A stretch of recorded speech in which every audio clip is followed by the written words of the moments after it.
ज्ञानदेव तुकाराम। सियावर रामचंद्र भगवान की जय। पवन सूत हनुमान की जय। माऊली ज्ञानेश्वर महाराज की जय। जगद्गुरु तुकाराम महाराज की जय। आवाज देन बाबा याला रे। समर्थ सद्गुरु श्री गजानन महाराज वाढव अधिक. तिथं तुम्हाला बटणं फिरवायला काय लागत नाही, तर आम्हाला बेंबीच्या देठापासून बोंबलावं लागतं 4-4 तास. ओम सजयती सिंधुर्वदनो देवो यत्पादपङ्कजस्मरन् वासरमनिरेव तमसां राशिनाशयति विघ्नानां वसुदेवसुतं देवं कंसचाणूरमर्दनं देवकी परमानन्दं कृष्ण जगद्गुरुं ज्ञानेशो भगवान् विष्णोर्निवृत्तिर्भगवान् हरः सोपानो भगवान् ब्रह्मा मुक्ताख्या ब्रह्मचित्कला सच्चिदानन्दरूपाय विश्वोत्पत्त्यादिहेतवे तापत्रय विनाशाय श्रीकृष्णाय वयं नमः। लोकाभिरामं रणरङ्गधीरं राजीवनेत्रं रघुवंशनाथं कारुण्यरूपं करुणाकरन्तं श्रीरामचन्द्रं शरणं प्रपद्ये। मनोजवं मारुततुल्यवेगं जितेन्द्रियं बुद्धिमतां वरिष्ठं वातात्मजं वानरायुतमुख्यं श्रीरामदूतं शरणं प्रपद्ये। कुजन्तं राम रामेति मधुरं मधुराक्षरम् आरुह्य कविता शाखा वन्दे वाल्मीकिकोकिलं गजाननं ज्ञानमूर्तिं साक्षात् प्रेमस्वरूपिणं गौरीशङ्करं दयामूर्तिं भास्करं वन्दे पुनः पुनः। वासनात् वासुदेवस्य वासितं भुवनत्रयं सर्वभूतनिवासोऽसि वासुदेवो नमोस्तुते। पुंडलीकवरदार विठ्ठल श्री ज्ञानदेव तुकाराम सियावर रामचंद्र भगवान की जय। पवनसूत हनुमान की जय। उमापति महादेव की। माऊली ज्ञानेश्वर महाराज की जय। जगद्गुरु तुकाराम महाराज की जय। समर्थ सद्गुरु श्री गजानन महाराज की जय। परम पूजनीय सुखदास महाराज की जय। सद्गुरु श्री रामचंद्र भगवान, जगज्जननी जगन्माता सीतादेवी भक्त शिरोमणी हनुमंतराय, ज्ञानियांचे राजयोग यांची माऊली यश असणारे ज्ञानवाराय जगद्गुरु तुकोबराय, त्याचप्रमाणे तळचे बालयुगेश शेगाव निवासी युगी सम्राट संत सम्राट विदेही सम्राट गजानन महाराज, त्यांच्या अंतरंग प्राणप्रिय पट्टशिष्य श्री संत भास्कर महाराज, गौरीशंकर महाराज तथा वारकरी कीर्तिभूषण वारकरी रत्न संत श्री वासुदेवजी महाराज अळगावकर आदी करून साधू संतांना नमस्कार करून कार्यक्रमाकरता उपस्थित असणारे संपूर्ण सहकलाकार महाराज मंडळी, उपस्थित सर्व प्रभू प्रिय सज्जन आणि जगन्माता मुक्ताबाई या सर्वांना नमस्कार करून आज या ठिकाणी मर्यादा पुरुषोत्तम भगवान रामचंद्र यांचा जयंती उत्सव तथा परमपूजनीय कर्मयोगी संत श्री शुकदास महाराज यांचा पुण्यतिथी नाम समाधी सोहळ्याचा उत्सव आणि तन्निमित्ताने आयोजित असणारा हा त्रिदिवसीय अखंड हरिनाम संकीर्तन ज्ञानज्ञ सप्ताहात आणि तदंतर्गत आजची दुसऱ्या दिवसाची प्रथम सत्राची आपल्या भाग्याने आपल्या वाट्याला आलेली सेवा काल आपण विचार केला. वर्णविषय हा वर्णन करणाऱ्यावर अवलंबून असतो. त्या दृष्टिकोनातून रामायण नावाच्या महाकाव्याचे जे जनक आहेत त्यांचा पूर्वाश्रम, त्यांचा साधनेचा काळ आणि त्यांच्यावर झालेली गुरुकृपा, गुरुकृपेनंतर त्यांची चालत असणारी साधना आणि तदनंतर शंका निरसनापर्यंत आपण येऊन पोहोचलेलो होतो. नारदाच्या आज्ञेवरून वाल्मिकीजींचा आश्रम आहे. वाल्मिकीजींच्या आश्रमामध्ये भरद्वाजासारखे शिष्य आहेत आणि वाल्मिकीजी त्या शिष्यांना मार्गदर्शन करतायत, त्यांच्याकडून साधना करून घेत आहेत. एक दिवस नारद वाल्मिकीजीच्या आश्रमामध्ये येतात आणि नारद वाल्मिकीजींच्या आश्रमावर आल्यानंतर त्या ठिकाणी वाल्मिकीजी नारदांच्या चरणावर नतमस्तक होतात आणि शंका निरसन करण्याचा एक विचार करतात. मी नेहमी एक वाक्य सांगत असतो, शंका शंका म्हणजे काय? जी शांतीला भंग करत असते तिचं नाव शंका. याच्याकरता क्षेत्राचा प्रतिबंध नाही. क्षेत्र कोणतंही असोत, क्षेत्र राजकारणाचा असोत, परमार्थाचा असोत, प्रपंचाचा असोत, समाजकारणाचा असोत, त्या क्षेत्रामध्ये निर्माण झालेली जी शंका आहे ती साधनेला अर्थात त्या परिस्थितीला, त्या ठिकाणच्या शांततेला भंग करण्याकरता कारणीभूत होत. श्रीराम जय राम जय जय राम.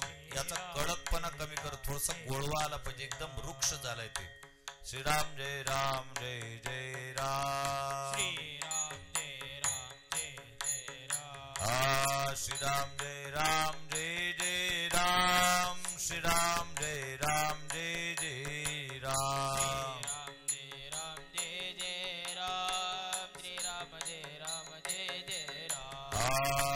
श्रीराम जय राम जय जय राम. श्रीराम जय राम जय जय राम. जय राम जय जय राम. श्रीराम जय राम जय जय राम. श्रीराम जय राम जय जय राम. श्रीराम जय राम जय जय राम. श्रीराम जय राम जय जय राम.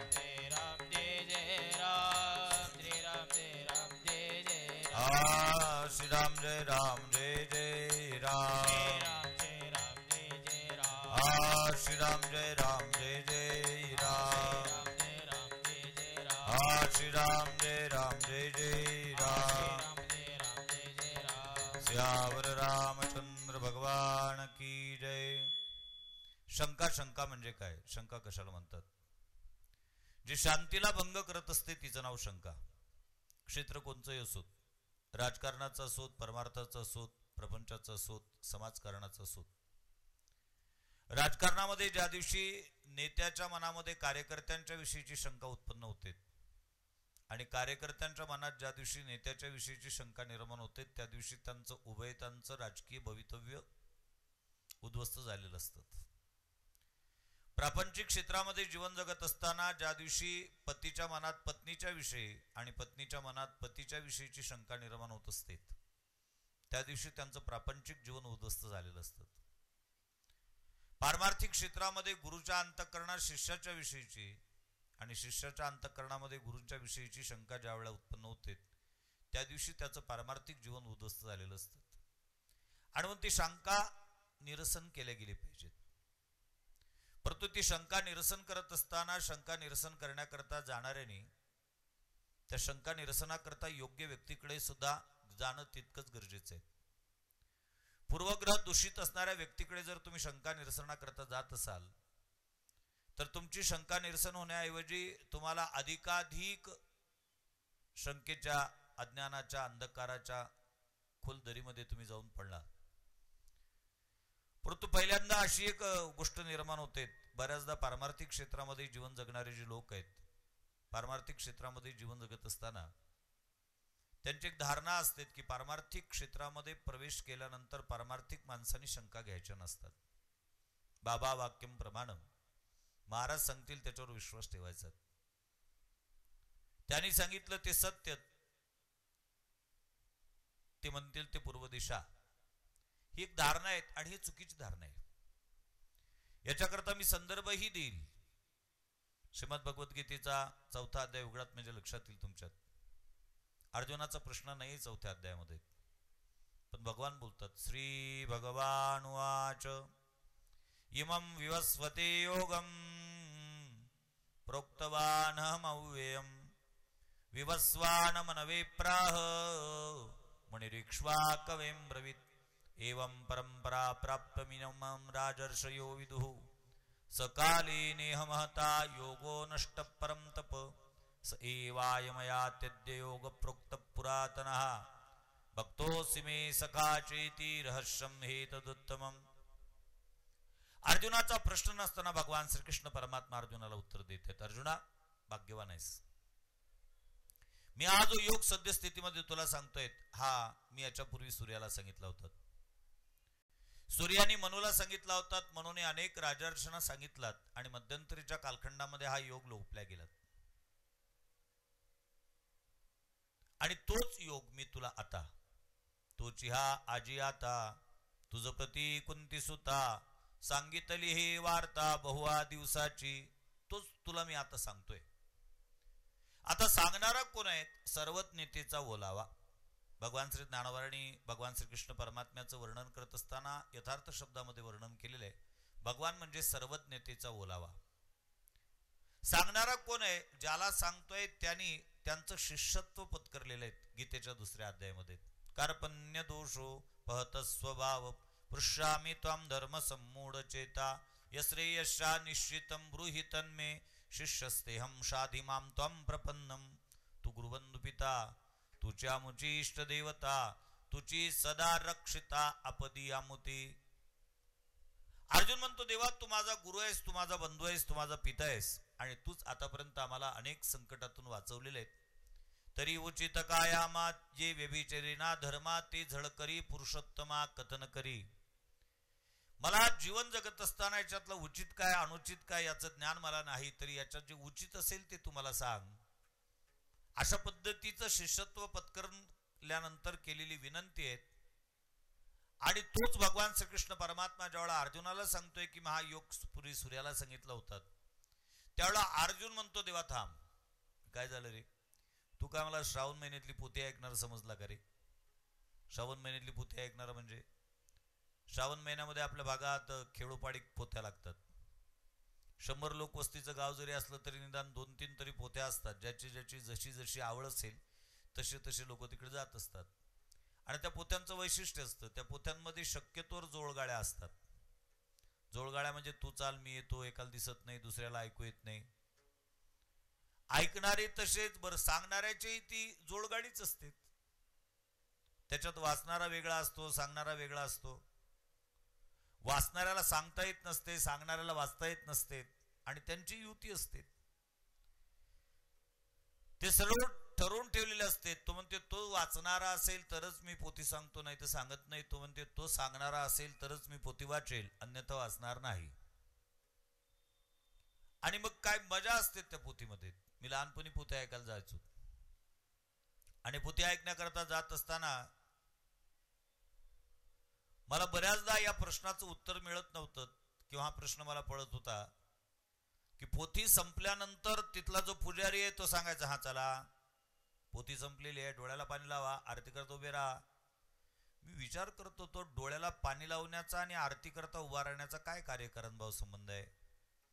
एक दिवस बारकाईने पाहिल्यानंतर लक्षात आलं की डोळ्याला पाणी लावा असं सांगण्याच्या मागचा उद्देशच होता ऐकणाऱ्यापैकी 99% झोपी गेलेले होते.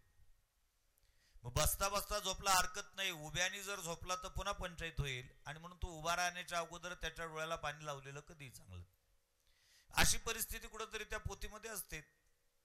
त्या पोथी वाचणाऱ्याने एक ओळी वाचलीत आणि त्या वाचण्याचे स्वरही खूप उंच असतात. हिरण्यकासवाच्या पोटी भक्तपरायात जन्मले असे ते सूर असतात. त्यांनी वाचली ती ओवीत आणि वाचल्यानंतर सांगणाऱ्याने सांगण्याकरता सुरुवात केली. वा वा वा वा वा, काय देवाची करणी, नारळात पाणी, देव काय करू शकत नाहीत. तुम्हाला माहित आहे हिरण्य म्हणजे हरिण, कासव म्हणजे कासव, आणि त्या हिरण्याच्या आणि कासवाच्या पोटी एक भक्त जन्माला आला. कशात? परायात म्हणजे चुलीच्या. मला धक्काच बसला, हिरण्य काय आणि कासव काय आणि त्याच्या पोटी भक्त काय जन्माला आला आणि परायात जन्माला आलात. पोती होईपर्यंत मी बेचैन होतो. पोती संपल्यानंतर जो वाचणारा होता त्या वाचणाऱ्याला म्हटलं भाऊ मगाची ती ओळी दाखवता का? आता मी नुकतं कीर्तन करायला लागलेलो होतो आणि प्रारंभिक कीर्तन म्हणजे ते टिपणं पाठ करणे, त्याचे कीर्तन करणे. त्यावेळेला त्यांनी सांगितलं महाराज आमचं तुमच्यासारखं नाही, तुम्ही टिपण लिहिता, ते टिपण पाठ करता मग ते लोकांच्या समोर म्हणून दाखवता. आमचं तसं नाही, आम्ही काहीच वाचत नाही. अगोदर व्यासपीठावर आलं की प्रत्यक्षात माता सरस्वती आमच्या जिभेवर येते. म्हटले नुसती येत नाही, थै थै नाचते ते तुझ्या जिभेवर, दिसूनच राहिलं ते. तू नको वाचू, मला वाचू दे ती ओवी काय तर. मग त्याच्यातलं ते पान घेतलं आणि ती ओवी वाचण्याकरता ज्यावेळेला सुरुवात केली, ती ओवी होती हिरण्य कश्यपाच्या पोटी भक्त प्रल्हाद जन्मले. आता हे एवढं मोठं वाक्य, हे झालं जोडाक्षर. आता ज्या वाचणाऱ्याला नुकती मुळाक्षराची ओळख झालेली आहे त्यांनी एवढे सगळे जोडाक्षर कधी वाचायचे? आणि त्यांनी ते सपाटच करून टाकलेत. हिरण्य कश्यपाच्या पोटी भक्त प्रल्हाद जन्मले असं वाचण्याच्या ऐवजी हिरण्य कासवाच्या पोटी भक्त परायात जन्मले. अर्थ सांगणाऱ्यांनी आक्षेप घेतला नाही, त्यांनी त्याचा तसाच अर्थ सांगितला. बरं ऐकणाऱ्यांनी तरी कधी आक्षेप घ्यावा? ऐकणारे सगळे महादेवाच्या पुढचेच. तुमच्या लक्षात आलं असेल, नुसती त्याने मान डोलवायची आणि नाही ऐकायची. अर्जुन म्हणतो देवा तुका मला त्याच्यातलं समजला का रे? म्हणजे काय झालं रे? अर्जुनाने सांगितलं देवा अरे तू सूर्य कधीचा आणि तू कधीचा? सूर्याचा जन्म कधी झाला हे आपल्या वाडवडिलांनाही माहित नाही, आणि तुझा आणि माझा जन्म एकाच वर्षाचा आहे. भगवान श्रीकृष्ण परमात्मा आणि अर्जुनजी समवयस्क होते आणि म्हणून एकमेकाला आलिंगन देत होते, एकमेकावर नितांत प्रेम करत होते. म्हणजे तुझा आणि माझा जन्म एकाच वर्षाचा आहे. अपरम भवतो जन्म परम जन्म विवस्वतात कथमेत द्विजानियाम तो मौदव प्रोक्तवानितिही. अरे तुझा जन्म कधीचा आणि त्या सूर्याचा जन्म कधीचा? तुला वाटत नाही का तुझ्या बोलण्यामध्ये विसंगती तुझ्या लक्षात येत नाही का? शंका घेतली अर्जुनाने. भगवान परमात्मा आक्षेप नाहीत घेत अर्जुनाच्या बोलावर. का रे माझ्यावर विश्वास नव्हता तर कशाला मला गुरु म्हटलं? माझ्यावर विश्वास नव्हता तर माझं शिष्यत्व कशाला पत्करलं? माझ्यावर विश्वास नव्हता तर मला प्रश्न कशाला विचारतो? असं नाही बोललेत भगवान. भगवान परमात्मा अर्जुनाच्या बोलण्याचं समर्थन करतात. श्री भगवान वाच. आणि भगवान सरळ सांगतात बहुने मे व्यतीतानी जन्मानी तव चार्जुन तान्यहम वेद सर्वाणी नत्वम वेत्त परम तप. अर्जुना तुझे आणि माझे हजारो जन्म झालेत, फक्त अडचण एवढीच आहे की तू तुझ्या गतजन्माला विसरलेला आहेस आणि मी माझ्या गतजन्माला विसरलेलो नाही. मला सगळंच आठवते, म्हणून मागील मज आठवे. सगळं आठवते. किंवा गीतेच्या 7व्या अध्यायामध्ये भगवान पुन्हा म्हणतात वेदाहम समतितानी वर्तमानानी चार्जुन भविष्यानी च भूतानी माम तु वेद न कश्चन. मला सगळ्याच गोष्टीची जाणीव आहे, मला सगळ्याच गोष्टीचा आठव अशा पद्धतीचा आहेत. कारण जगतामध्ये 3 प्रकार पडतात. सतत विसरत राहतो त्याचं नाव जीव, विसर घालून ज्याने आठव निर्माण केलेलं आहे त्याचं नाव संत, आणि जो कधीच विसरत नाही त्याचं नाव देव. कशा करता एवढा मोठा विषय सांगितलात? भगवान श्रीकृष्ण परमात्म्यासारखा वक्ता असताना अर्जुनाने शंका घेतली पाहिजेत. पण ती शंका घेत असताना, शंकेचं निरसन करण्याकरता जात असताना योग्य व्यक्तीकडे जावं. नाही तर बऱ्याचदा असं होतं आमच्या जीवनामध्ये शंका येतात, पण त्या शंकेचं निरसन करण्याकरता ज्यावेळेला आम्ही जातो ना त्यावेळेला कोणाकडे जावं हेच कळत नाहीत. नसे लक्षात आलं तर दृष्टांत सांगतो पहा. एक चिकित्सक माणूस होता आणि त्या चिकित्सक माणसाच्या एक गावाचं नाव वाचण्यात आलं. त्या गावाचं नाव होतं भूतखेडा. याने विचार केला विचित्रच नाव आहे, म्हटले भूतखेडा कसं काय नाव असू शकतं? आता त्या गावचं संशोधन, त्या गावचे माहिती काढण्याच्या दृष्टिकोनातून म्हटलं आपण याला त्याला विचारल्यापेक्षा त्या गावातच जाऊ आणि या गावाला भूतखेडा हे नाव का पडलं याची चौकशी करून येऊ. गेला त्या गावामध्ये. गावाच्या बाहेर एक सभ्य माणूस दिसला, पांढरे शुभ्र कपडे घातलेले होते. हा गाडीतून उतरला, त्याला नमस्कार केला. नमस्कार नमस्कार. त्यांनी सुद्धा नमस्कार केलात. का म्हटले तुम्ही याच गावचे का? म्हटले हो. या गावचं नाव काय? या गावचं नाव भूतखेडा. म्हणजे या गावला भूतखेडा का म्हणतात? त्यांनी सांगितलं भाऊ मला ते तर काही माहित नाही, कारण मलाच मरून 25 वर्ष झालेले आहेत. माझा दृष्टांत संपला. तुमच्यावर काही परिणाम होण्याचं कारण नाही तसं. माझ्यासमोर तोच प्रश्न आहे की आता अमितजी नेमकं पाहू कोणाकडे? कॅमेऱ्याकडे पाहू का समोर पाहू? का आम्हाला सवय पडलेली आहे, श्रोता कमी चालतोत आम्हाला, एक जरी असला तरी चालतो. कारण भाग्यवान समजतोत मी भगवान श्रीकृष्ण परमात्म्यापेक्षा. मला भगवान कृष्णाला उभ्या आयुष्यात 2 भेटलेत, पहिला अर्जुन आणि शेवटी उद्धव. त्याच्या मानाने आम्ही भाग्यवान आहोत, पण ते दोन्ही जवळ होते. आम्हाला खूप आहेत, पण असं वाटतं मंडप जर अधिक 10 किलोमीटर दिला असतात ना तर कदाचित लोक तिथूनच ऐकले असते. फार मोठी पंचायत आहेत. काय वाटतं कोणास ठाऊक लोकांना, प्रापंचिक क्षेत्रामध्ये लोक सहज सरकतात, लग्न मंडपामध्ये बाकीच्या ठिकाणी सहज सरकतात, आणि परमार्थात सरकवले तरी सरकत नाहीत. दुर्दैव एवढंच आहे, प्रपंचात सरकले की नागपूरला पाठवावं लागतात, आणि परमार्थात सरकले की देवाच्या जवळ जात असतात. पण ती मानसिकता आमची नाही. आणि म्हणूनच भगवान श्रीकृष्ण परमात्म्याने काला करत असताना कदाचित युक्ती वापरली असावीत. लहान लहान जे गोपाळ होते ते जवळ घेतलेत, आणि मोठे मोठे ढोंबे जे होते ते थोडे बाजूला ठेवले होते, कारण कमळाकार बसण्याची व्यवस्था होती. भगवंताशी जुळणं अत्यंत महत्वाचं आहे. कारण वक्ता तो वक्ताची नव्हे श्रोते नवीन. आमची कथा श्रवण करण्याची एक मानसिकता बनलेली आहे, आणि ती मानसिकता फार विचित्र आहे. खेड्यापाड्यामध्ये एखादा माणूस म्हणतो काय राजा यावर्षी पीक नाही, दुसरा म्हणतो कसं होईल पीक, गेलता कधी भागवतात. म्हणजे त्याची मानसिकता ही आहे, भागवतात गेलात, रामायण ऐकण्याकरता गेला की एकरी 5-10 पिकतो, त्याच्याकरता भागवतात जाऊन बसायचं. वाचून महाराज काय आपल्यासाठी सांगतायत, त्याला प्रतिसाद दिला पाहिजे, त्याच्यातले व्यंग लक्षात घेतले पाहिजे, त्यातले याची काही मानसिकता सद्यस्थितीमध्ये दिसून येत नाही. फार मोठी शोकांतिका आहे. आणि जे चुटकुले सांगणारे महाराज लोक आहेत त्यांच्याकरता परिस्थिती बरी आहे. आम्ही चिंतन सांगतो म्हटलं तर बऱ्याच गोष्टी अडचणीच्या जातात. असो, ए भी दिन निकल जाएंगे या नियमाप्रमाणे आपल्याला कथा पूर्ण करायची. म्हणून मला महत्वाचा मुद्दा सांगायचा होता की अर्जुन भगवान परमात्म्याच्या बोलण्यावर शंका घेतोत, घेतली पाहिजेत.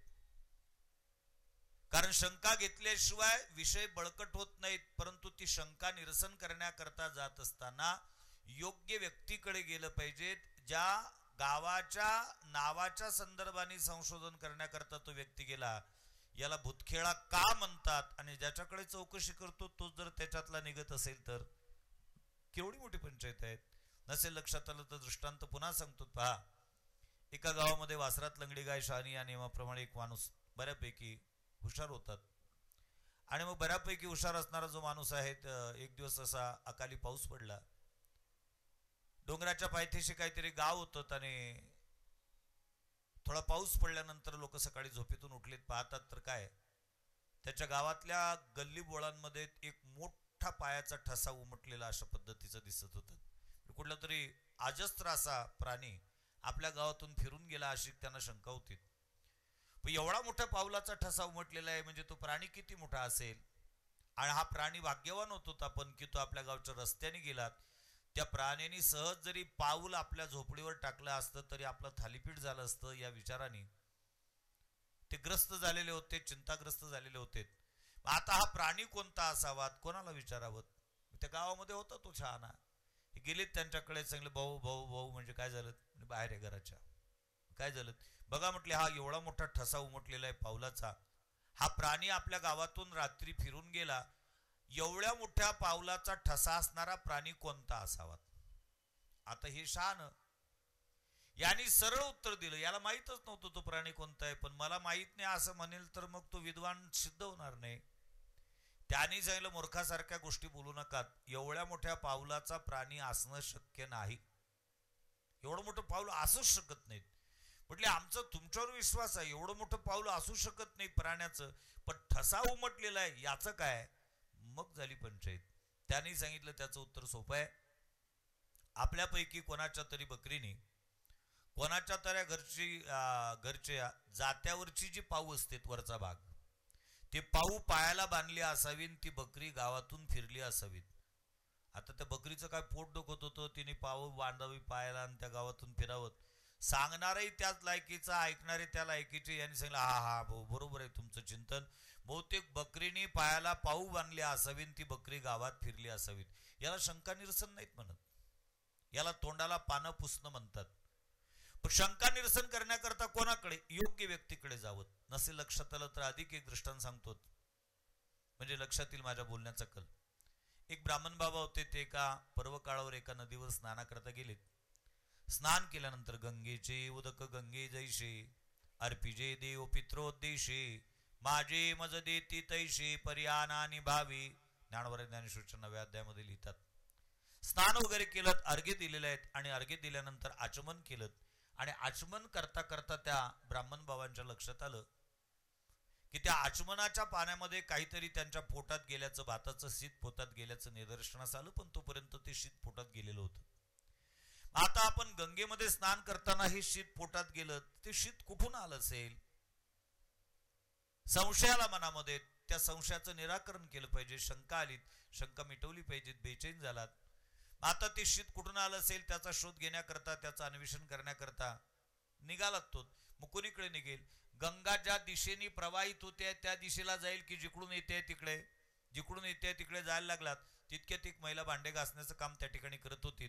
आणि भांडे घासण्याचं काम त्या ठिकाणी करत असताना तिला ओळखीचे होते, ते आपल्या गावातले भटजीव आहेत, ब्राह्मण बाबा आहेत. सांगितलं महाराज जवळ येऊ नका, मी विटाळशी रजस्वला आहे म्हटलेत, मी माझ्या जवळ येऊ नका. त्यांनी सांगितलं पंचायत एक तर विटाळशी स्त्री आहेत, त्यातल्या त्यात ते भांडे घासत होती. म्हटले का ग, भांडे कुठले आहेत? म्हटले महाराज तुम्हाला माहित नाही का आचारसंहिता लागलेली आहेत. आचारसंहिता लागल्यानंतर भांडे कुठले आहेत? भंडाऱ्यातले थोडी असतील ते भांडे होतले पक्षाच्या कार्यालयातले. आता पक्षाच्या कार्यालयात काय महाप्रसाद थोडी असतो?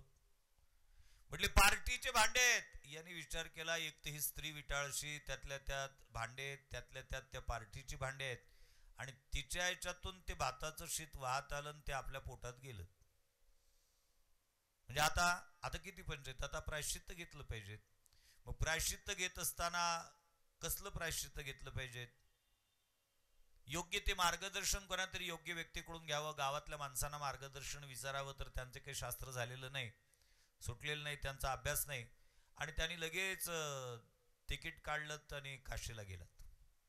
आता काशीला परंपरागत त्यांचं जे गुरु घराणं होतं ब्राह्मण कुळाचं, त्यांच्या घरी ते गेले. त्यांचे जे ब्राह्मण बाबा होते, त्यांचे चिरंजीव विश्वनाथाच्या दर्शनाकरता मंदिरामध्ये गेलेले होते. त्यांची पत्नी होती, त्यांच्या पत्नीने यांचं स्वागत केलं, आंघोळीची व्यवस्था केली. म्हणजे महाराज कुठून आले? म्हणजे मी हिवऱ्याहून आलो, खूप लांबचा प्रवास करून आलेत, आंघोळ करून घ्या. म्हटले महाराज कुठे आहेत? म्हणजे विश्वनाथाच्या दर्शनाकरता गेलेले आहेत, येतील एवढ्यात. याने आंघोळ केली. त्यांची पत्नी हुशार होती, त्यांनी सांगितलं महाराज इतक्या लांबून आले, भूक लागली असेल तोपर्यंत मी तुमची जेवणाची व्यवस्था करतो. आता उत्तर हिंदुस्थानातलं खाद्य, भात खाणारी मंडळी तिने गंजभर भात टाकला, त्याच्यावर पातळ वरण दिलं, आणि या भटजीबुवांनी त्या ठिकाणी तो गंजभर भात स्वाहा करून टाकला. जेवण वगैरे झालं. जेवण झाल्यानंतर तरी अजून ते महाराज काही परत आले नव्हते. तितक्यात जिने भात खाऊ घातला तिचा मुलगा आला. सगळे महाराजांना नमस्कार कर. ते काही नमस्कार करत नव्हतं, बळजबरीने त्याला नमस्कार करायला लावलात. म्हटले महाराज तुम्ही आमच्या महाराजांशी चर्चा करण्याकरता आलात, ते येतील, पण त्याच्या अगोदर मला एक प्रश्न विचारायचा आहे. म्हणजे काय? हा आमचा मुलगा आहे. म्हणजे ठीक आहे, याची सुंथा करायची का मौंज करायची? म्हणजे सुंथा का मौंज असं विचारण्याचं कारण काय? म्हणजे तुम्ही ज्यांना महाराज म्हणतात ते माझे पती आहेत, ते ब्राह्मण आहेत, पण आमचं लव्ह मॅरेज आहे. कॉलेजमध्ये ओळख झाली, मी आहे मुसलमान आणि ते आहेत ब्राह्मण, आणि आमचं लव्ह मॅरेज आहे. ते लग्न झाल्यानंतर आम्हाला मुलगा झाला. मला असं वाटतं मुस्लिम या नियमाप्रमाणे त्याची सुंथा झाली पाहिजेत, आणि त्यांचा आग्रह आहे की त्याची मौंज झाली पाहिजेत. बरं झालं तुम्ही त्रयस्थ आलात, नाहीतरी आमच्याकडे कोणी येत नाही. तुम्हीच सांगा आता याचं काय केलं पाहिजे. त्यांनी मस्तकावर असा हात मारून घेतलात. म्हटली बाई मी तुम्हाला उत्तर देतो, पण पहिल्यांदा माझ्या एका प्रश्नाचं उत्तर तुम्ही द्या. म्हटले काय? समजा मी मेलो तर माझं थळगं बांधाल का समाधी बांधाल याचा विचार सांगा मला पहिल्यांदा. का एक शीत पोटात गेलं होतं, त्याचा संशय आला म्हणून प्रायश्चित्त घेण्याकरता विचारण्याकरता तो काशीत गेला आणि तिच्या आजचा अख्खा गंज खाल्ला. असंच होऊन राहिलं आमचं शंका निरसन करण्याकरता जात असताना. ज्यांच्याकडे शंका निरसनाकरता जावं ते त्याच्यातून बाहेर काढण्याच्या ऐवजी आम्हाला अधिक खोल गर्तेमध्ये ढकलण्याचा प्रयत्न करतायत. पण वाल्मिकीजी मात्र त्या माध्यमातून किंवा त्या मानाने भाग्यवान आहेत. नारदासारखे त्रिकालज्ञ संत वाल्मिकीजीच्या आश्रमात स्वतः येतात आणि वाल्मिकीजी नारदाला विचारतात, कारण नारद हे जगाच्या पाठीचे पहिले पत्रकार आहेत आणि त्यांची पत्रकारिता सुद्धा निष्पक्ष आहे, निर्भेळ आहे, निस्पृह आहे. काय नवल विशेष अशी चर्चा झाली. त्यांनी चर्चा झाल्यानंतर वाल्मिकीजी नारदांना श्रीगुरु यांना त्यांनी प्रश्न विचारतात, महाराज सांप्रत काळी म्हणजे वर्तमानामध्ये असा एखादा महापुरुष कोणी असेल तर सांगा की ज्या महापुरुषाकडे पाहून मानवी जीवन जगत असताना मानवी जीवनाकरता अभिप्रेत असणारे सगळेचे सगळे गुण सद्गुण त्या एका व्यक्तीमध्ये आपल्याला पाहण्याकरता मिळतील. अशा पद्धतीचे व्यक्तिमत्व तुमच्या पाहण्यात असेल तर कृपा करून त्याचा नामनिर्देश माझ्या समोर करावा, तशी माझी विनंती आहे. तेवढा नारदानी अविलंब मर्यादा पुरुषोत्तम भगवान रामचंद्रांचंच नाव त्या ठिकाणी घेतलं. तुमच्या प्रश्नाचं एकमेव उत्तर आहे ते म्हणजे मर्यादा पुरुषोत्तम भगवान रामचंद्र. कारण राम राम राम म्हणजे कोण? राम म्हणजे मूर्तिमान विग्रहवान अशा पद्धतीचा धर्म आहे. धार्मिक पद्धतीने जीवन जगत असताना तो व्यक्ती कसा असावा, त्यांनी त्याच्या जीवनामध्ये काय काय आचरण करावं, कोणत्या कोणत्या गोष्टीचा स्वीकार करावा, कोणत्या गोष्टीचा त्याग करावा, त्यांनी जीवन जगताना कुठलं कुठलं सत्कर्म करावं, असे जे काही तुमच्या अंतःकरणामध्ये उदित झालेले प्रश्न असतील त्या प्रश्नाची गुरुकिल्ली म्हणजे मर्यादा पुरुषोत्तम भगवान रामचंद्रांचं जीवन आहे. एक बाणी आहेत, एक वचनी आहेत, एक पत्नी आहेत. हे सगळेचे सगळे सद्गुण मर्यादा पुरुषोत्तम भगवान रामचंद्रांमध्ये दिसून येतात. आणि मला सांगितलं पाहिजे, वाल्मिकीजी मर्यादा पुरुषोत्तम भगवान रामचंद्रांना ओळखत नाहीत अशातला भाग नाही. कारण रामचंद्र वनवासात असताना 2 दिवसांचा मुक्काम सीतादेवीसह लक्ष्मणजीसह वाल्मिकीजीच्या आश्रमामध्ये झाल्याचा उल्लेख रामायणामध्ये आहे. म्हणजे पूर्व परिचय आहे. आणि पूर्व परिचय असताना नेमका शंका वाल्मिकीजीच्या मनामध्ये निर्माण झालेली होती. त्याचं कारण होतं 8 महिन्याची गरोदर असणारी सीता अर्थात अयोध्येची महाराणी. लोकांनी आक्षेप घेतला म्हणून मर्यादा पुरुषोत्तम भगवान रामचंद्रांनी सीतादेवीचा त्याग केलेला होता. आणि सीतादेवी परित्यक्त्या अवस्थेमध्ये असह्य अवस्थेमध्ये वाल्मिकीजीच्या आश्रमामध्ये जीवन जगत होती. त्या सीतादेवीच्या उदरीत 2 मुलांचा जन्म झालेला होता. आणि त्या दिवशीपासून वाल्मिकीजीच्या अंतःकरणामध्ये रामांच्या विषयीची शंका निर्माण झालेली होती.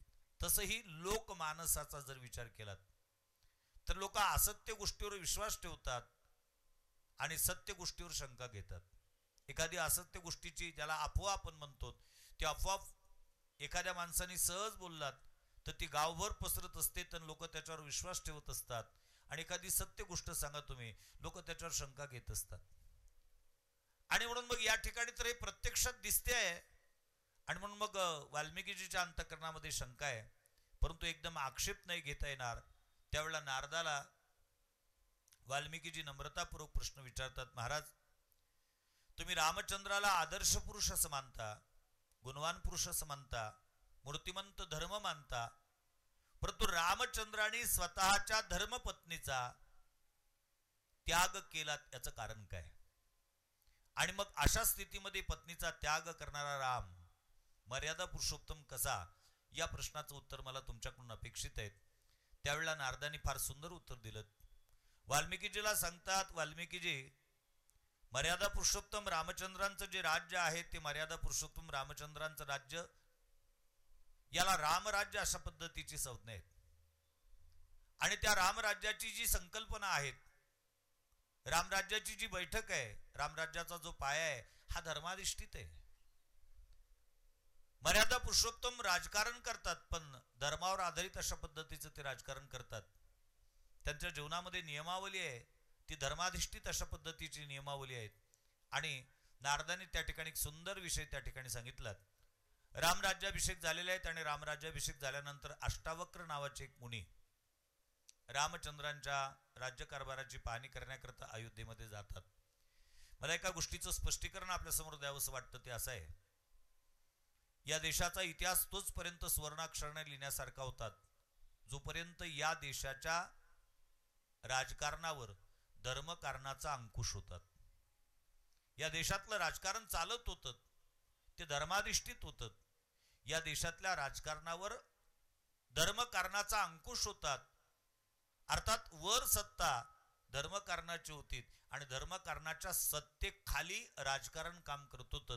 किंवा त्याही पुढे एक वाक्य बोलतो, त्यावेळेची परिस्थिती होती आमच्या देशाची, आमच्या देशातलं राजकारण समाजकारणाला घेऊन धर्मकारणाकडे येत होतं. आमच्या देशातलं राजकारण समाजकारणाला घेऊन धर्मकारणाकडे येत होतं विचारणा करण्याकरता.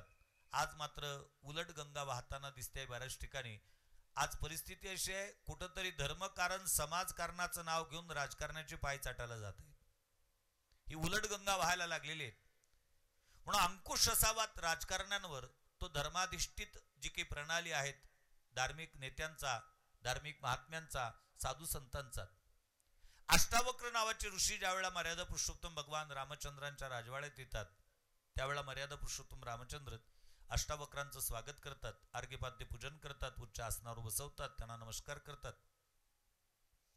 आणि नमस्कार केल्यानंतर अष्टावक्र रामचंद्रांना काही प्रश्न विचारतात.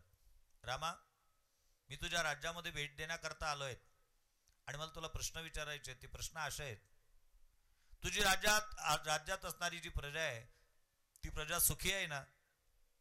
त्यांना कुठल्या गोष्टीची कमतरता तर नाही ना? तुझं राज्यकारभार करत असताना तुझ्या राज्यकारभाराचे की जी नियोजन आहे ती नियोजन कुठल्या पद्धतीने करतात, आधी करून फार सखोल अशा पद्धतीची चर्चा झालेली आहे.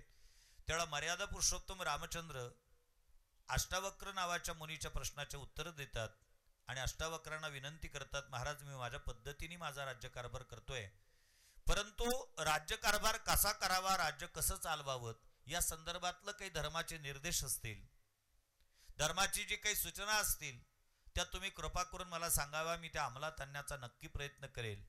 आणि असं ज्यावेळेला मर्यादा पुरुषोत्तम रामचंद्र अष्टावक्र मुनींना विचारतात, त्यावेळेला अष्टावक्र मुनींनी भारतीय धर्मशास्त्रातली राज्य प्रणालीची जी व्यवस्था आहे, जी संकल्पना आहेत, ती संकल्पना रामचंद्रांच्या समोर व्यक्त करतात. रामा, भारतीय धर्माधिष्ठित जी राज्य प्रणाली आहे त्याचे काही सूत्र आहेत आणि त्याच्यातलं एक सूत्र तुला सांगतोय. ते सूत्र आहे राजा प्रकृतिरंजनात. या देशातला जो राजा आहे हा राजा प्रकृतिरंजनात या शब्दाचा अर्थ आहे राजा हा प्रजेचा उपभोग शून्य स्वामी असावा. राजा हा प्रजेचा मालक नाहीये, राजा हा सेवक आहे. या ठिकाणचा मालक जनता आहे, या ठिकाणचा मालक प्रजा आहे, प्रजा मुख्य आहे. त्या ठिकाणचा जो राजा आहे हा राजा प्रजेचा उपभोग शून्य स्वामी, म्हणजे तो सेवक आहे. हा ठीक आहे, त्याला प्रधान सेवक म्हणा तुम्ही, परंतु राजा हा प्रजेचा उपभोग शून्य स्वामी आहे. जसे जसे पद वाढत जातात, जशा जशा जबाबदाऱ्या वाढत जातात, तसं तसं त्या व्यक्तीने स्वतःच जीवन उपभोग शून्य करून घ्यावं, ही संकल्पना भारतीय राज्यव्यवस्थेची आहे. आणि मला स्वाभिमान वाटतो, ज्या आश्रमामध्ये मी सध्या प्रवचन करतोय, बोलतोय, आपल्या समोर ही वाङ्मयीन सेवा करतोय, या आश्रमाची व्यवस्था सुद्धा उपभोग शून्य स्वामित्वाचीच आहे. या संस्थेचे सन्मान्य अध्यक्ष असतील, विश्वस्त मंडळी असतील, परमपूजनीय महाराजांनी घालून दिलेली ती परंपराच आहे, बैठकच आहे की त्या ठिकाणचा जो काही मुख्य व्यक्ती आहे हा प्रजेचा सेवक आहे, उपभोग शून्य स्वामी आहे. त्यांनी त्याच्या जीवनामध्ये त्या संस्थेच्या माध्यमातून किंवा त्या संस्थेचा कुठलाही गोष्ट जी आहे ती उपभोगा करता नाही, समाजाच्या उपयोगा करता निर्माण केलेली.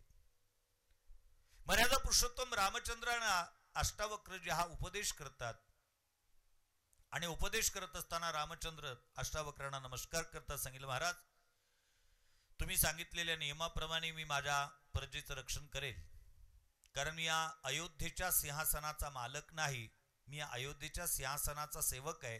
किंबहुना आजही राजकारणामध्ये आता जे काही प्रचाराचे रथ फिरतायत, प्रचार यंत्रणा फिरतायत, प्रचाराचे जे काही मुख्य प्रचारक प्रचार करण्याकरता येतात, काय म्हणून आमच्याकडे येतात, त्यांची एकच विनंती असते, आम्हाला तुमच्या भागाचं प्रतिनिधित्व द्या. आम्हाला तुमच्या भागाचं काय द्यायचं आहे, प्रतिनिधित्व, या भागाची सेवा करण्याची संधी आम्हाला उपलब्ध करून द्या.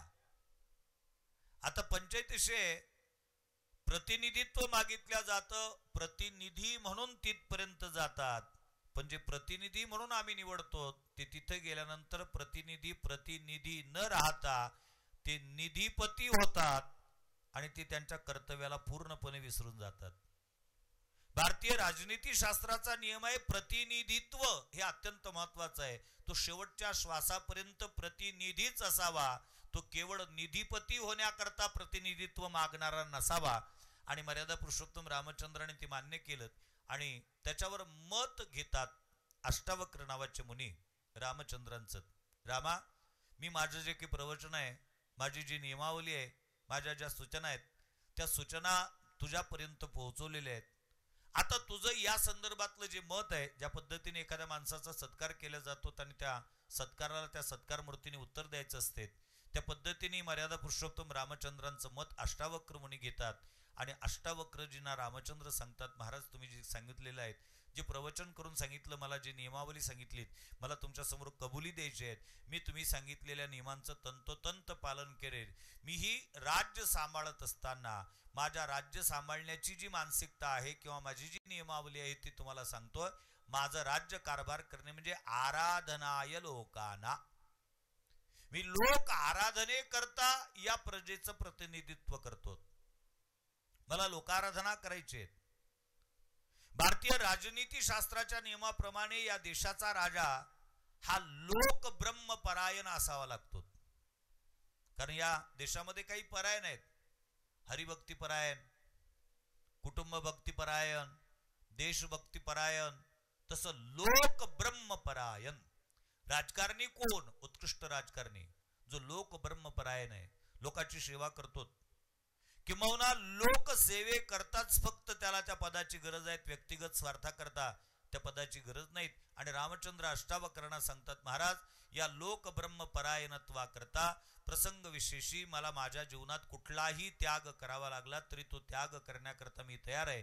माझ्या भाऊबांधाचा मला त्याग करावा लागला तरी करेल. किंबहुना महाराज मी तुम्हाला सांगू इच्छितो, माझ्या प्राणप्रिय पत्नीचा जरी त्याग मला लोकाराधने करता करावा लागला तरी तुम्ही करण्याकरता तयार आहे. अशा पद्धतीचं वचन मर्यादा पुरुषोत्तम रामचंद्राने अष्टावक्र नावाच्या मुनीला दिलेले आहेत. आणि इथं सीता त्यागाची नांदी आपल्याला दिसून येते. कशा करता राज्य कारभार करायचा आहे? लोकांची आराधना करण्याकरता. आणि म्हणून रामचंद्र अशा पद्धतीने रामराज्याचा कारभार चालवत असताना नेमकं एक दिवस झालेला आहे की एक उत्कृष्ट चित्रकार मर्यादा पुरुषोत्तम रामचंद्रांकडे आलात आणि रामचंद्रांना सांगितलं, प्रभू मी तुमच्या भूतकाळातील जीवनाच्या संदर्भातले काही चित्र रेखाटलेले आहेत आणि त्या चित्राची प्रदर्शनी अयोध्येमध्ये मला भरवायची आहे.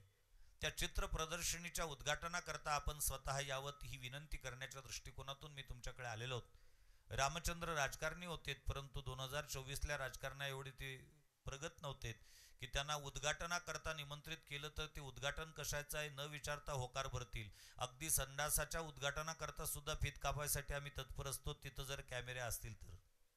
रामचंद्रांनी त्याला नम्रपणे नाकारलं, सांगितलं, बाबा कार्यबाहुल्यामुळे राज्यकारभाराच्या व्यापामुळे मी तुझी ही निमंत्रण स्वीकारू शकत नाही. अधिक कोणाकडून योग्य व्यक्तीकडून त्याचं उद्घाटन करून घेत. तो चित्रकार फार हुशार होतात.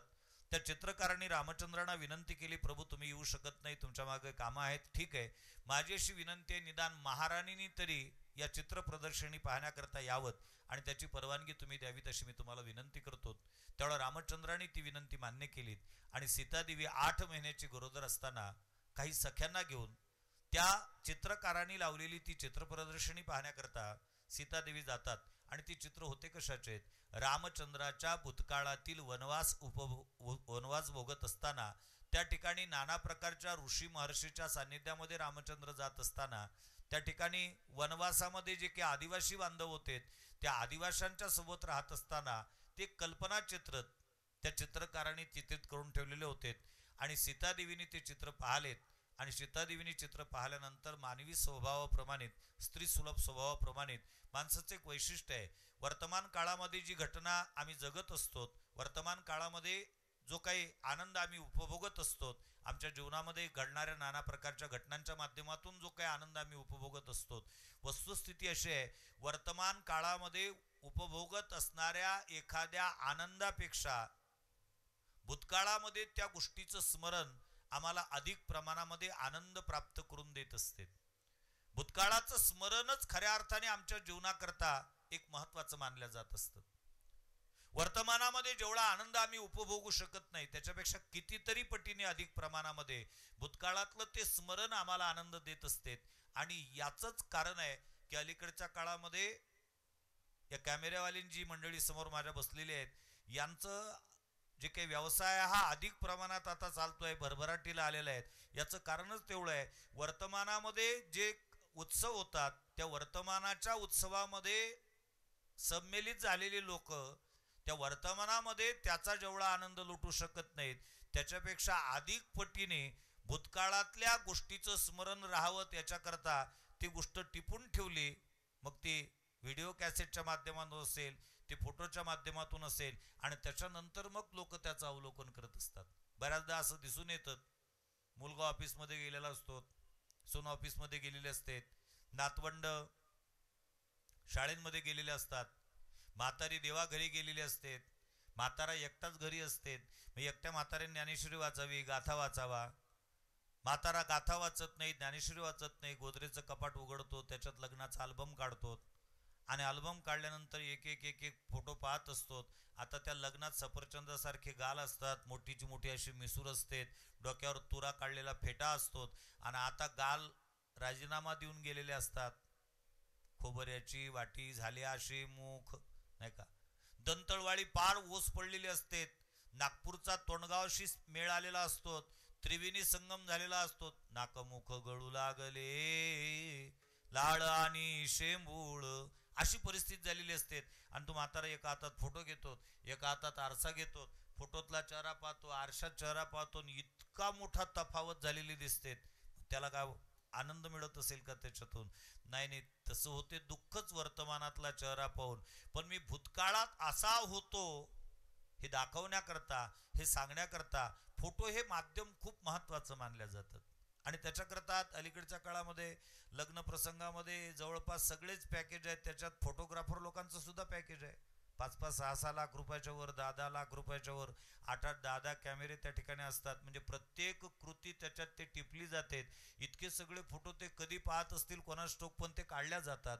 पण त्यावेळेला एवढी प्रगती नव्हती, त्यामुळे मग ते चित्र काढलेलं होतं. आणि सीतादेवी ते चित्र पाहत असताना भूतकाळामध्ये रममान होतात. जवळच्या ज्या सख्या आहेत त्या सख्यांना त्याच्यापैकी काहीच माहिती नाही, त्याची माहिती फक्त सीतादेवीला आहे. आणि सीतादेवी ती माहिती त्या सख्यांना देण्याचा विचार करतात. तर सख्यांना सांगतात, अगं बघितलं का, हा आश्रम कोणाचा आहे? हा अगस्त्यजींचा आश्रम आहे. हा कोणाचा आहे? हा वाल्मिकीजींचा आश्रम आहे. हा जो कोणाचा आहे? हा अत्रि ऋषींचा आश्रम आहे. या आश्रमात आम्ही 2 दिवस होतो, या आश्रमात आम्ही 3 दिवस होतो, या आश्रमात आम्हाला अमुक अमुक भेटलं, अमुक अमुक भेटीला करता आलेले होते. असा सगळा विषय सीतादेवी त्या सख्यांना सांगतात आणि भूतकाळामध्ये रममान होतात. अगदी आनंद आहे, चेहऱ्यावरचं तेज एक प्रकारे त्या ठिकाणी दिसून येते त्या सख्यांना. आणि सीतादेवीच्या मनामध्ये इच्छा निर्माण होते, ते सुख पुन्हा आपल्याला कधी उपभोगण्याकरता मिळेल. मी नेहमी एक विचार सांगत असतो की एखादा माणूस, गरीब माणूस असतो, पंढरपूरला जाण्याची त्याची तयारी नसते, कधी मनातही आणलेलं नसते, पण नेमकी पंढरपूरची वारी येते. आणि पंढरपूरच्या वारीमध्ये माझ्यासारखा एखादा महाराज पंढरपूरला जात असताना अनाशी योगायोगाने गाडीमध्ये जागा असते, आणि हा होतकरू माणूस आहे, आपण त्या गावात सप्ताला होतो, त्याने आपली खूप सेवा केलेली होती. आणि म्हणून मग आम्ही त्याच्याकडे जातो, काय बाबा चालतं का पंढरपूरला? नाही म्हटलं, बाबा आमच्याकडे पैसे नव्हते, पैशाची गरज नाही, आपली गाडी आहे, फुकट व्यवस्था, जाणे येणे फुकट, तिथं राहणे फुकट, जेवणे फुकट, सगळं, तुला काही करण्याची गरजच नाही, चाल. आणि मग तो तयार होतो, तुझी पिशवी घे फक्त. मग तो कपडे घेतो आणि कपडे घेतल्यानंतर पंढरपूरला येतो. आयुष्यात पहिल्यांदा पंढरपुरात आलेला असतो. आणि निष्ठावंत वारकऱ्याचे नियम आहे, दशमीच्या दिवशी भगवान श्री ज्ञानोबा ज्यावेळेला पंढरी क्षेत्रामध्ये प्रवेश करतात त्यावेळेला पंढरपुरातला प्रत्येक वारकरी ज्ञानोबांच्या स्वागताकरता वाखरीला जातो. ज्ञानोबाला आडवं जाणं म्हणतात. आणि म्हणून त्या महाराजांनी काय केलं की कपडे घातले, त्याला सांगितलं, चल आपल्याला माऊलीला सामोरा जायचं आहे. मग त्याला माऊली म्हणजे काय हे माहीत नाही, सामोरा जाणं म्हणजे काय माहीत नाही, कुठं जावं लागते काय माहीत नाही, तिथं काय करावं माहीत नाही. महाराजांनी त्याला सांगितलं की आपण इथून जाऊ, आणि तिथून माऊलीचा रथ समोरून येताना दिसला की प्रयत्न करायचे. माऊलीच्या रथात पादुका असतात, त्या पादुकांना हात लागला पाहिजे. पादुकांना तुझा हात लागला की तुझी वारी सार्थक झाली.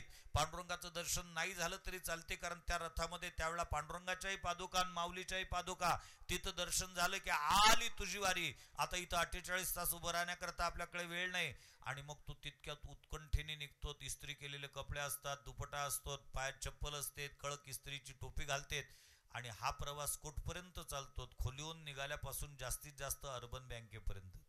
जे पंढरपुरात गेले असतील त्यांच्या लक्षात येईल, इस्त्रीच्या कपड्याला महत्व त्या अर्बन बँकेपर्यंत. अर्बन बँकेपर्यंत गेल्यानंतर मग काय पाहता, सगळ्या टोप्याच टोप्या दिसतात.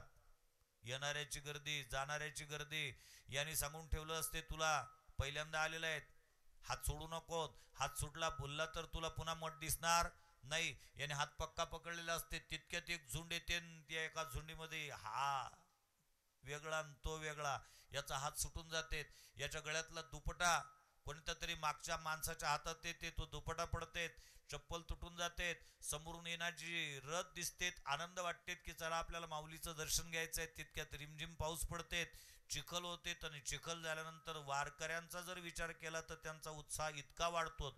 मातले हे वैष्णववीर रे, ते वैष्णववीर माततात. मग काय मोठ्याने कुद्या मारू मारू गाऊ नाचू विठू तुझा, करू अनुवाद जिकडे पाहे तिकडे सर्वमय गोविंद. किंवा गायनाची उडे आपुलिया छंदे, आणि मनाची आनंदे आवडीने उड्या मारतात. आणि उड्या मारता मारता स्वतःचे कपडे भरवतात, आणि स्वतःचे कपडे भरल्यानंतर त्याच्यावर समाधीने नाहीत, आपणासारखे करते तात्काळ. दुसऱ्याला आलिंगन देतात, त्यांचे कपडे भरवतात, त्यांनाही सम्मिलित करून घेतात. याच्या इस्त्रीचे कपडे खराब झालेत. मग माऊलीचा रथ येताना दिसलात, आणि यांनी प्रयत्न केला दर्शन घेण्याचा. पहिल्यांदा ताकद लावली, जितक्या ताकदनी रथापर्यंत गेला तितक्या नाही, त्याच्या दुप्पटनी लोकांनी मागं फेकलात. पुन्हा प्रयत्न केला, पुन्हा मागं फेकल्या गेलात. आता यांनी पूर्ण ताकद एकवटली. म्हटले आता तर माऊलीच्या रथात पादुकांना हात लावल्याशिवाय मागच यायचं नाही. नेमकं पंचायत काय होती, यांनी ताकद लावली पण ते अतिरिक्त लागलीत. त्याच्यामुळे झालं काय, याचा हात पादुकाला नाही लागला, याच्याच पाय ज्ञानोबरायच्या रथाच्या चाकाखाली गेला.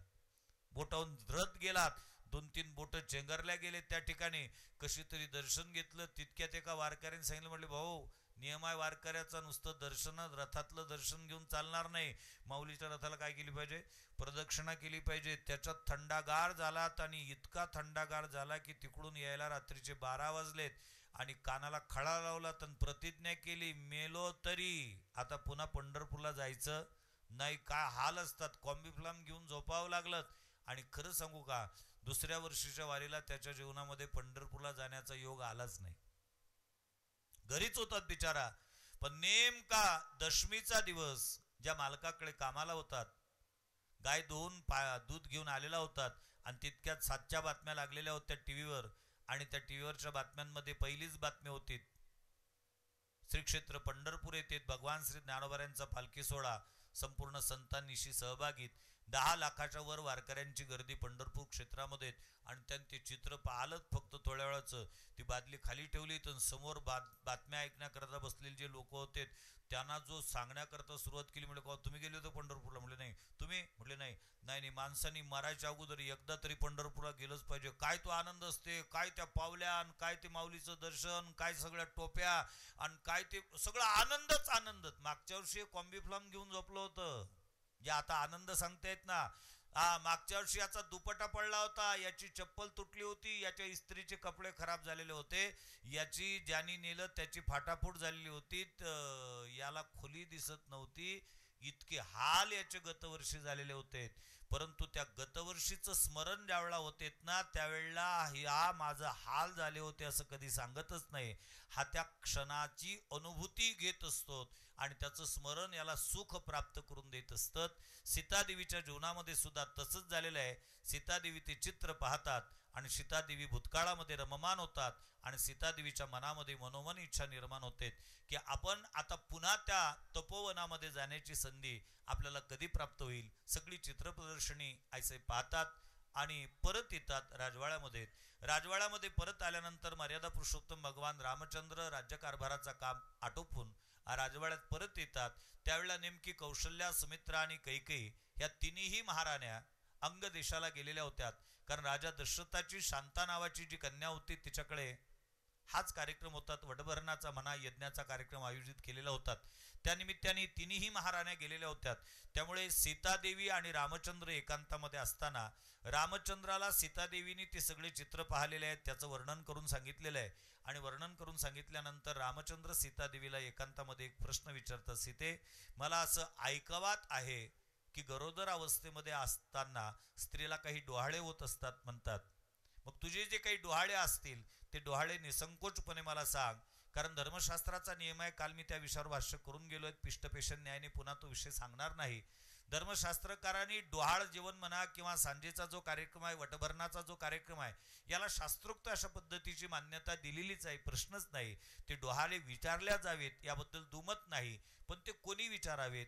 मर्यादा पुरुषोत्तम रामचंद्राच्या जन्माचे जे अभंग नामदेव महाराजांनी लिहिलेले आहेत त्या अभंगामध्ये स्पष्ट उल्लेख आहेत. धर्मशास्त्र ऐशे डोहाळे पुसावे, धर्मशास्त्र ऐशे डोहाळे पुसावे, धर्मशास्त्र ऐशे डोहाळे पुसावे, धर्मशास्त्र ऐशे डोहाळे पुसावे, धर्मशास्त्र ऐशे डोहाळे पुसावे, धर्मशास्त्र ऐशे डोहाळे पुसावे, धर्मशास्त्र ऐशे डोहाळे पुसावे, धर्मशास्त्र ऐशे डोहाळे पुसावे. त्यांचे पुरवावे मनोरथ, त्यांचे पुरवावे मनोरथ, धर्मशास्त्र ऐशे डोहाळे पुसावे, धर्मशास्त्र ऐशे डोहाळे पुसावे, धर्मशास्त्र ऐशे डोहाळे पुसावे, धर्मशास्त्र ऐशे डोहाळे पुसावे. कुलगुरू वशिष्ठ सांगी नृपवरा असती गरोदरा तुझ्या कांता. याचा विचार आपण उद्याच्या सत्रात करूच, पण मला महत्वाचं प्रमाण घ्यायचं होतं. त्याच्यातलं कुलगुरू वशिष्ठ राजा दशरथाला सांगतात, राजा तुझ्या तिन्ही पत्न्या गरोदर आहेत आणि धर्मशास्त्र असं आहे डोहाळे पुसावे. पण धर्मशास्त्र ऐशे डोहाळे पुसावे आणि धर्मशास्त्र ऐशेच पुरवावे. धर्मशास्त्र हा शब्द दोन्हीकडे लावा.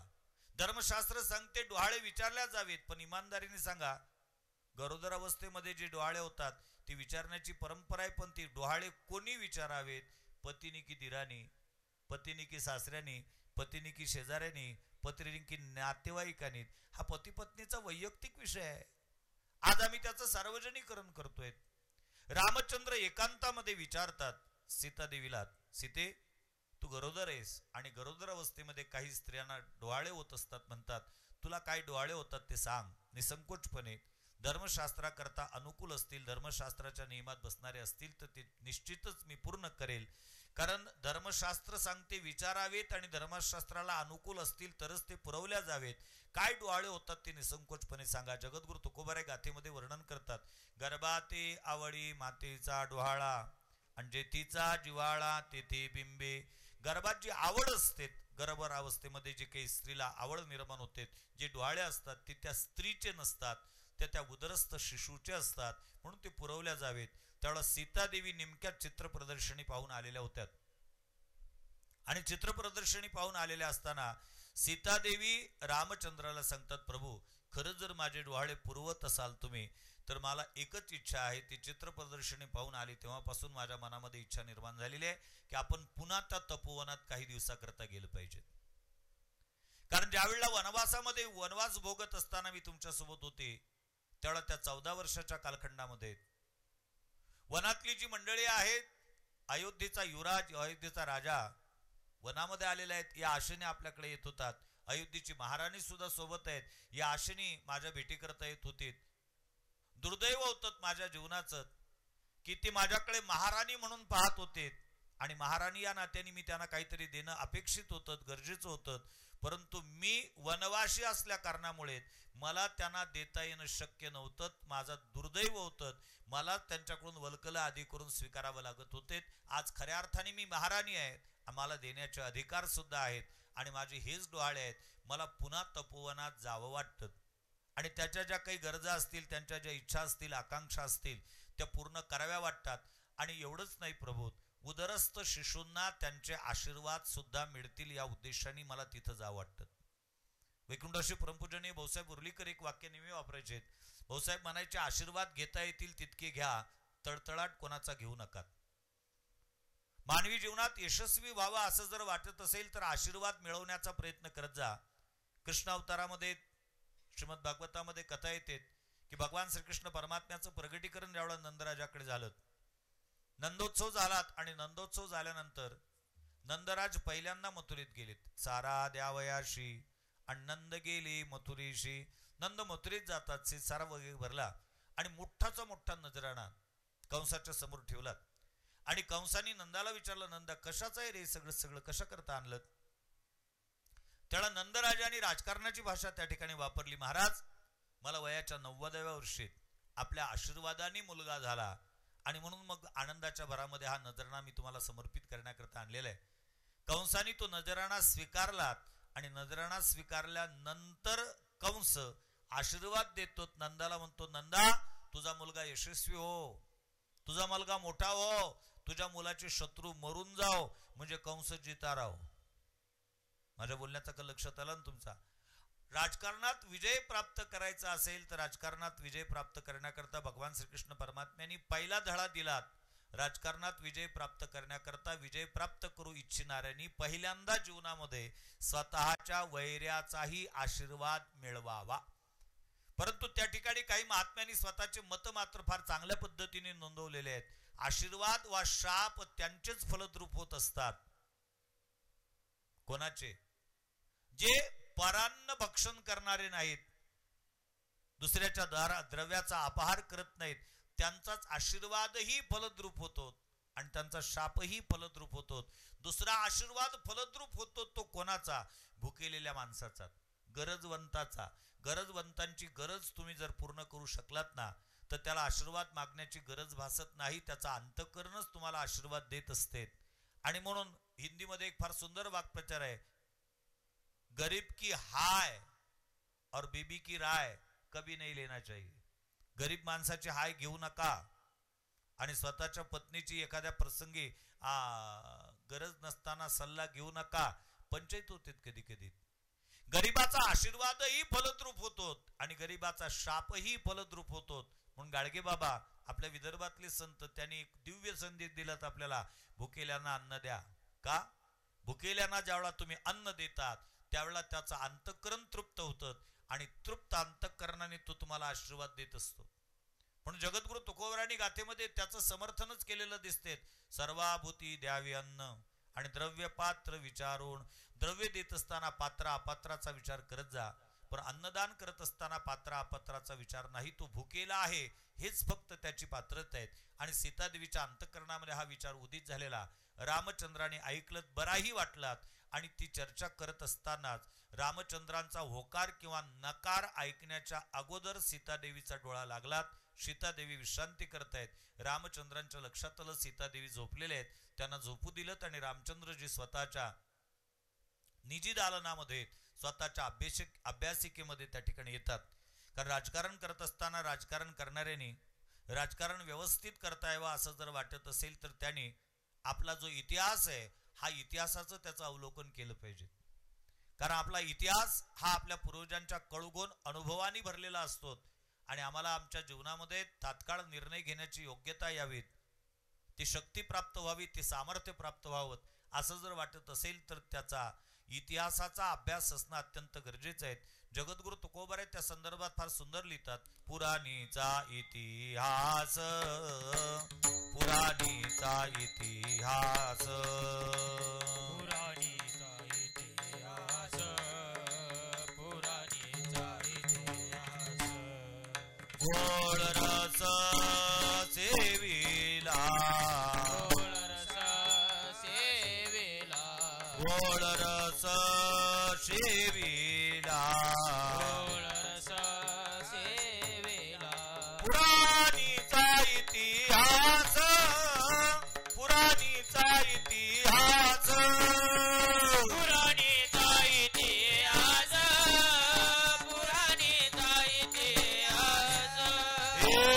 पुराणीचा इतिहास गोड रस सेविला पुराणीचा इतिहास पुराणीचा इतिहास पुराणीचा इतिहास गोड रस जेविला पुराणीचा इतिहास पुराणीचा इतिहास पुराणीचा इतिहास गोडरस सेविला अत्यंत महत्वाची गोष्ट आहे. राज्यकर्त्याचं वाचन प्रगल्भ असलं पाहिजे. त्यांनी इतिहासाचं अवलोकन केलं पाहिजे. कारण बऱ्याचदा इतिहासाच्या पुनरावृत्ती जीवनामध्ये होत असतात आणि त्यावेळेला विद्वानांनी घेतलेले योग्य निर्णय त्याची नोंद इतिहासात असते किंवा त्यावेळेला घेतल्या गेलेला चुकीचा निर्णय त्याची नोंद इतिहासात असते. म्हणजे चुकीचा निर्णय आपल्या जीवनात होऊ नये याच्याकरता इतिहासाचं वाचन करणं अत्यंत गरजेचं आहे. आणि म्हणून रामचंद्र स्वतःच्या निजी दालनामध्ये वाचन करण्याकरता गेलेले आहेत. तितक्यात रामचंद्राचा एक निजी सेवक आहे जो गुप्तहेर आहे, त्याचं नाव भद्र आहे. आणि भारतीय राज्यशास्त्राचा नियम असा आहे, राजनीती शास्त्राचा, की राजाच्या भेटीकरता इतर कोणीही येऊत त्याला परवानगी काढावी लागते. परंतु राजाच्या भेटीकरता गुप्तहेराला कधीच परवानगी काढण्याची गरज भासत नाही. गुप्तहेर राजाला कधीही भेटू शकतो आणि कुठेही भेटू शकतो. अगदी त्याच्या अंतपुरामध्ये सुद्धा त्या ठिकाणी गुप्तहेर येऊन राजाला सांगू शकतो. त्याचं कारणही तितकंच महत्वाचं आहे. राजा हा गुप्तहेराच्या डोळ्यांनी पाहत असतो. राजाची गुप्तहेर यंत्रणा ही अत्यंत आणि अत्यंत तीक्ष्ण चाणाक्ष असली पाहिजेत.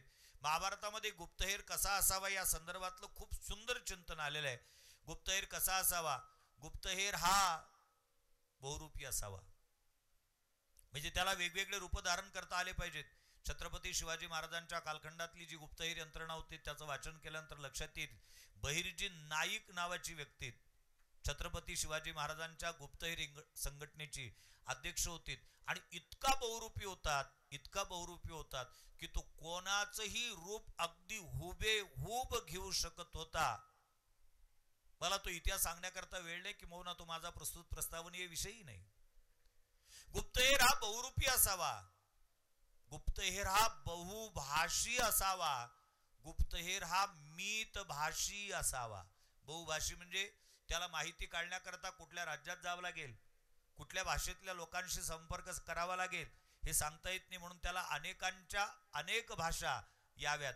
परंतु त्या सगळ्या भाषा येत असताना सुद्धा तो मितभाषी असावा. कारण आम्हाला कितीही भाषा जरी बोलता आल्यात ना तरी आमची जी मूळ भाषा आहे त्या मूळ भाषेची शाप आमच्या भाषेवर कायमच असते. आपण पंढरपूरला गेले तर किती गुलाबी फेटा बांधून गेलेत आणि किती मोठमोठ्या मिशा नकली लावून गेलेत तरी पंढरपुरात गेल्यानंतर रूम भाड्याने करत असताना त्याला जयहरी केल्याबरोबर लक्षात येतं त्याच्या की विदर्भातून आलं म्हणून. याने किती गुलाबी फेटा बांधला असेल, किती मिसूर लावली असेल. कारण नियम आहेत काही शास्त्रकार म्हणतात वपुर्माख्याती भोजनम. शरीरावरून कळतं याचं जेवण किती असेल, बोलण्यावरून कळतं याचा देश कोणता आहे, आचारावरून कळतं त्याचं कुल कोणतं आहे. आचारम कुलमाख्याती वपुर्माख्याती भोजनम. आचारावरून कुल कळतं, शरीरावरून भोजन कळतं आणि बोलण्यावरून देश कळतो. आणि म्हणून तो बहुभाषी जरी असलात ना तरी तो मितभाषी असावा. आणि सगळ्यात महत्वाची गोष्ट तो ब्रह्मचारी असावा. कारण गुप्तहेराला माहिती संकलित करण्याकरता 1-2 दिवस नाही, वर्षाचे वर्ष लागू शकतात. त्याला घरी येण्याची घाई नसावी. ही गुप्तहेराच्या संदर्भातली माहिती अत्यंत महत्वाची आहे महाभारतामध्ये. म्हणून मर्यादा पुरुषोत्तम भगवान रामचंद्राच्या गुप्तहेर संघटनेचा अध्यक्ष आहे. त्याचं नाव आहे भद्र.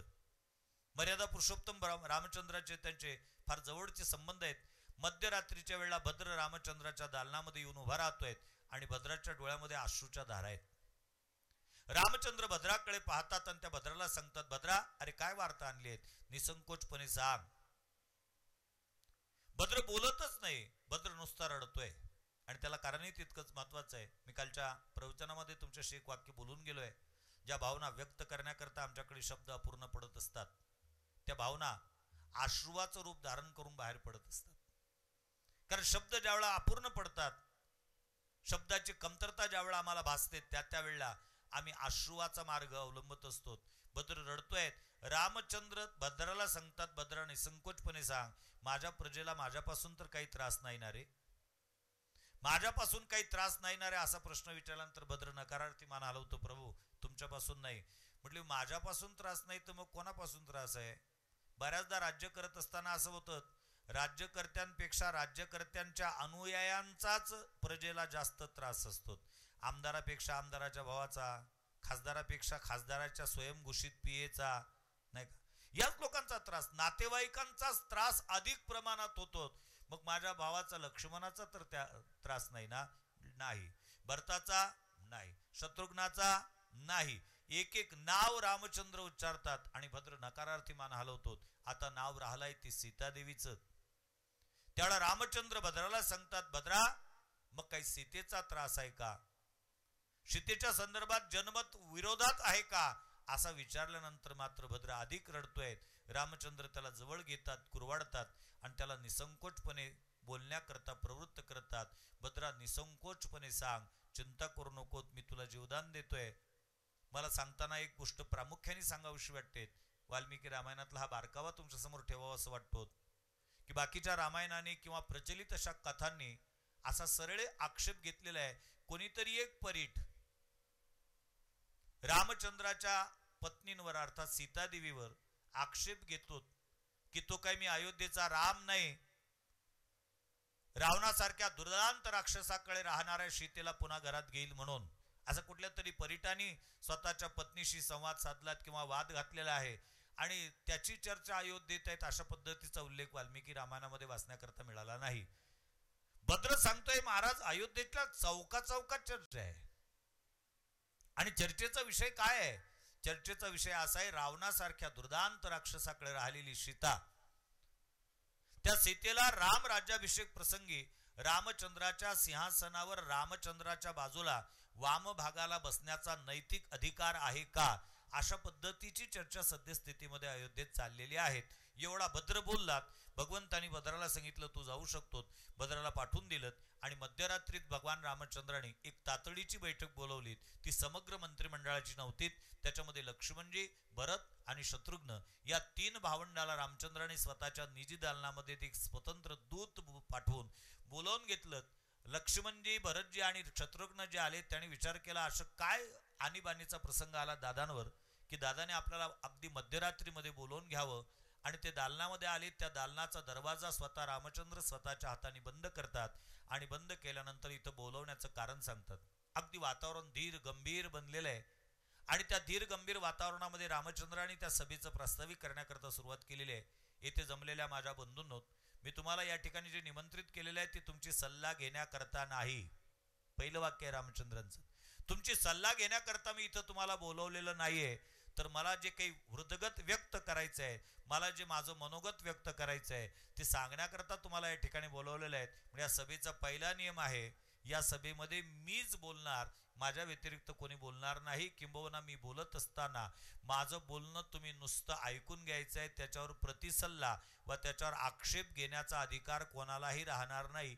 तीनचे तीनही भाऊ आवाक होतात आणि तिघांनी विचारलं, दादा अहो तुमच्या विरोधात आम्ही कधीतरी ब्रशब्द बोललोत का आयुष्यामध्ये? तुमच्या निर्णयाला कधीतरी आव्हान दिलत का? आज दादा असं का म्हणत असावेत असा विचार त्यांच्या अंतःकरणामध्ये येतो.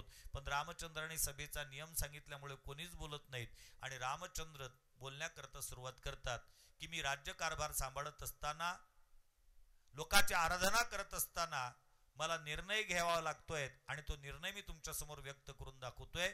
मी सीतेचा त्याग केला आहे. मी सीतेचा त्याग केलाय अशा पद्धतीचा शब्दप्रयोग रामचंद्राने करता क्षणी ते शब्द तिन्ही भावंडाच्या कानातून जसं तीक्ष्ण शस्त्र आतमध्ये जावत आणि त्याने अंतःकरणाला चिरावत त्या पद्धतीने ते चिरत अंतःकरणात जातात. भरत आणि शत्रुघ्न बोलत नाहीत, पण लक्ष्मणजी बोलण्याची हिंमत जुटवतात. लक्ष्मणजी मध्येच उठून वे राहतात आणि नुसतं दादा म्हटलं लक्ष्मणाने, दादा काहीतरी बोलणार. तितक्यात रामचंद्राने सरळ सांगितलं, लक्ष्मणा सभेचा नियम लक्षात नाही का? मी तुम्हाला पहिल्यांदा सांगितलं होतं ही सभा तुमची सल्ला घेण्याकरता नाही, माझ्या सूचनेची अंमलबजावणी करावी त्याच्याकरता ही या ठिकाणी सभा बोलवण्यात आलेली आहे. मी सीतेचा त्याग केलेला आहे आणि सीतेला उद्या वाल्मिकीजीच्या आश्रमात सोडून देण्याची जबाबदारी लक्ष्मणा तुझी आहे. सभा बरखास्त. मला सांगताना एक महत्वपूर्ण विषय तुमच्यासमोर मांडला पाहिजे. वाल्मिकीजींनी रामायण नावाचा ग्रंथ लिहित असताना त्या वाल्मिकीजी रामायणातील बालकांड वगळता पुढचे जे 6 कांड आहेत त्या प्रत्येक कांडामध्ये फक्त एकच रस आहे, तो म्हणजे करुण रस. करुण रसाच्या व्यतिरिक्त रसच नाहीत. मग अयोध्या कांड असेल, अरण्यकांड असेल, किष्किंधा कांड असेल, लंका कांड असेल, युद्धकांड असेल, उत्तरकांड असेल, याच्यात सगळा करुण रसच आहे. त्याच्यात विनोद, त्याच्यात कुठंतरी बाकीचे रस, अशा पद्धतीच्या रसाची अभिव्यक्ती झालेला दिसून येत नाहीत. आणि म्हणूनच की काय, वाल्मिकीजींना खंत वाटली त्या गोष्टीची, आणि वाल्मिकीजींनी वाल्मिकी रामायण लिहून पूर्ण झाल्यानंतर पुन्हा एक रामायण लिहिलं, त्याला आनंद रामायण असं म्हणतात. आणि त्या आनंद रामायणामध्ये प्रत्येक कथा लिहित असताना त्या ठिकाणी दुःखाची कथाच नाही लिहिली, त्या ठिकाणी आनंदाच्याच कथा लिहिल्यात, म्हणून त्याला आनंद रामायण ही संज्ञा आहे. परंतु आपण चिंतन करतोय ते वाल्मिकी रामायणाचं, आणि त्या वाल्मिकी रामायणातील लक्ष्मण नावाचं जे पात्र आहे त्या पात्राचं एक जीवन आपल्याला पाहण्याकरता मिळतं की सेवकाचं जीवन किती आणि किती कष्टदायक असतं. भगवान वेदव्यासाने एका श्लोकामध्ये फार सुंदर वर्णन केलेलं आहे. या जगाच्या पाठीवर 5 लोक असे आहेत की जे जिवंत असून मेल्यासारखे आहेत. जिवंतोपि मृता पंच व्यासेन परिकीर्तितः दरिद्रो व्याधितो मूर्खो प्रवासी नित्यसेवका. भगवान वेदव्यास म्हणतात जिवंतोपि मृता पंच. या जगतामध्ये 5 माणसं जिवंत असून मेल्यासारखे आहेत. कोण? दरिद्रो, व्याधितो, मूर्खो, प्रवासी आणि नित्यसेवका. दरिद्री माणूस, दरिद्री म्हणजे शासकीय दृष्ट्या ज्याच्याकडे कार्ड आहे तो नाही. का दरिद्र्याच्या अनेक व्याख्या आहेत आता सध्या. काही शासकीय दृष्ट्या दरिद्री आहेत, काही शास्त्रीय दृष्ट्या दरिद्री आहेत, काही सामाजिक दृष्ट्या दरिद्री आहेत, काही मानसिक दृष्ट्या दरिद्री आहेत, काही आर्थिक दृष्ट्या दरिद्री आहेत, काही शैक्षणिक दृष्ट्या दरिद्री आहेत. आता या सगळ्या व्याख्या सांगण्याकरता माझ्याकडे वेळ नाही, परंतु त्याच्यातले 1-2 व्याख्या सांगितल्याशिवाय या ठिकाणच्या श्लोकातील दरिद्री या शब्दाची व्याख्या सुद्धा आपल्या लक्षात येणे शक्य नाही. काही लोक मानसिक दृष्ट्या दरिद्री आहेत, त्यांना एखादं चांगलं काम सांगा. माझी इच्छा आहे की एखादी पंगत तुम्ही वाढवा. आपल्याच्यानं होते का बुवा पंगत वाढणं? म्हणजे 3 पंक्तीत जेवण होते ह्याच्याने, एक पंगत वाढण्याची आणखी मानसिकता नाही. हे मानसिक दृष्ट्या दरिद्री आहेत. काही शारीरिक दृष्ट्या दरिद्री आहेत, इच्छा खूप असते त्याची करण्याची, पण शारीरिक दृष्ट्या दरिद्री आहेत. एका माणसाने डोंगराच्या पायथ्याशी त्याचं शेत होतं. शेतात काम करत असताना डोंगराच्या पायथ्याशी एक दगड दिसला त्याला असं वाटलं हा दगड जर आपण आपल्या स्नानगृहात नेला, बाथरूम मध्ये नेला तर अंग धुण्याकरताही होईल, कपडे धुण्याकरताही होईल. आणि म्हणून मग त्याने तो दगड असा हलवला. आता नेमकं काय होतं की दगड वरून लहान होतात आणि आतमध्ये तो खूप मोठा होतात. हलवता हलवता हल्लात, पण याचा हात त्याच्या खाली चेंगरल्या गेलात आणि तो दगड काही केल्याने याच्याने निघत नव्हतात. मग आता यांनी विचार केला आपली ताकद कमी पडते म्हणून कोणाची तरी वाट पाहावी. अर्धा तास खूप प्रयत्न केले पण काही शक्य झालं नाही. तितक्याच समोरून एक माणूस येताना दिसला आणि त्याला हाक मारले, ओ दादा इकडे या तिकडे या. अहो म्हटले अर्धा तास झाले दगड माझ्या हातावर आहे, वेदना सोसवत नाही, कळ सोसवत नाही, दगड बाजूला करण्याची ताकद नाही माझ्या अंगामध्ये. तो आलाय आणि त्यांनी सांगितलं, म्हटले भाऊ खरंच मला इच्छा आहे तुमची मदत करायची, पण कालच TB हॉस्पिटलमधून डिस्चार्ज घेऊन आलो. डॉक्टरांनी सांगितलं खबरदार कधी 1 किलो जरी वजन उचललं तरी. म्हणजे याची इच्छा आहे उचलू लागण्याची, मदत करण्याची, परंतु हा शारीरिक दृष्ट्या दरिद्री आहेत. काही आर्थिक दृष्ट्या दरिद्री असतात, काही वाचिक दृष्ट्या दरिद्री असतात. हो, वाचिक दरिद्री म्हणजे जसे आर्थिक दारिद्र्य म्हणजे पैशाची चंचन असणे, पैसा नसणं, हे जितकं घातक आहेत ना, तसे काही लोक वाचिक दृष्ट्या सुद्धा इतके दरिद्री असतात. म्हणजे ते धार्मिक कार्यात आर्थिक मदत तर करू शकत नाही, त्याच्यात नवल नाही, चांगलं बोलू सुद्धा शकत नाहीत, चांगलं बोलू सुद्धा शकत नाहीत. त्यांना तुम्ही राम राम करात, राम राम राम राम का कुठून आले? चुलीतून. चुलीतून काय भाषा आहे का? हे आर्थिक दृष्ट्या नाही, हे वाचिक दृष्ट्या दरिद्री आहेत. तसं शासकीय दृष्ट्या दरिद्री ज्याच्याकडे कार्ड आहे तो शासकीय दरिद्री आहेत. परंतु शास्त्रीय दृष्ट्या दारिद्र्याची व्याख्या काय? दद्वयम नास्ति दंतानाम बदवयम भुरिभोजनम उद्वयम वृत्तिरस्माकम फदवयम च गृहकर्मणी. शास्त्रकारांनी शास्त्रीय दृष्ट्या दारिद्र्याची व्याख्या केलेली आहे. दद्वयम नास्ति दंतानाम, ज्याच्या दाताला 2 दची कधीच भेट होत नाहीत.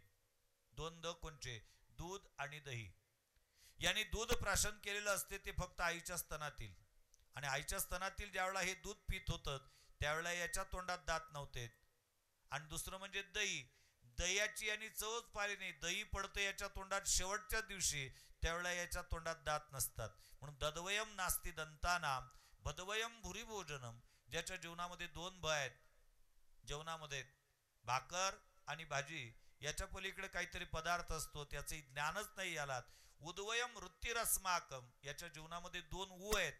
व्यवहार पाहला तर उदार आणि उसनवार.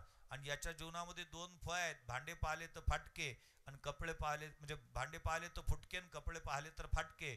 अशा पद्धतीचं ज्याचं जीवन आहे, शास्त्रीय दृष्टिकोनातून तो दरिद्री आहेत. मला नवल वाटतं कधी कधी या शास्त्रीय दृष्टिकोनातून दरिद्र्याच्या व्याख्याचे निकष लावून जर या देशातला दरिद्रीशी खालचा जर सर्वे झाला तर किती दरिद्री निघतील 2024 मध्ये? मला नाही वाटत एकही दरिद्री निघेल म्हणून. कारण खोपडीतही कलर टीव्ही आहेत आता. ज्याला संडासला जाण्याकरता संडास बांधण्याची लायकी नाही, त्याच्या हातात अँड्रॉइड आहेत. बसलेलं गाव उघड्यावर असतं आणि हातात मोबाईल घेऊन बसलेलं असतं अँड्रॉइड. म्हणजे मूलभूत ज्या गरजा आहेत योग्य अशा पद्धतीच्या, त्या पुरवण्याच्या दृष्टिकोनातून आम्ही दरिद्र आहोत. आम्ही आमच्या जीवनातील आवश्यकतेपेक्षा अनावश्यकतेकरता पैसा, वेळ आणि ताकद खर्च करत असतो. म्हणून या निकषाप्रमाणे दरिद्रीशी खालचा जर सर्वे केला तर कोणी सापडणार नाही. शास्त्रकार म्हणतात, पहिला दरिद्री, व्याधी तो म्हणजे रोगाने ग्रस्त, मूर्ख नित्य प्रवास करावा लागतो तसा व्यक्ती, आणि सेवक जिवंत असून मेल्यासारखे आहेत. आणि लक्ष्मणजीच्या जीवनाचं वैशिष्ट्य आहे, संपूर्ण हयात रामचंद्रांच्या सेवेमध्ये ज्याने घालवलेली आहेत. आणि लक्ष्मणाच्या जीवनामध्ये ती सेवा करत असताना किती आघात आहेत. कारण सेवक या शब्दाची व्याख्या करताना शास्त्रकारने अशी केलेली आहेत. सेवक कोणाला म्हणतात? सेवकाची व्याख्या आहे ज्याला मन नसतं. सेवकांना मन नसतं त्याचा अर्थ त्यांनी त्याचं मन स्वामीला समर्पित केलेलं असतं, त्यालाच खऱ्या अर्थाने सेवक म्हणतात. एक गवळण फार सुंदर आहेत.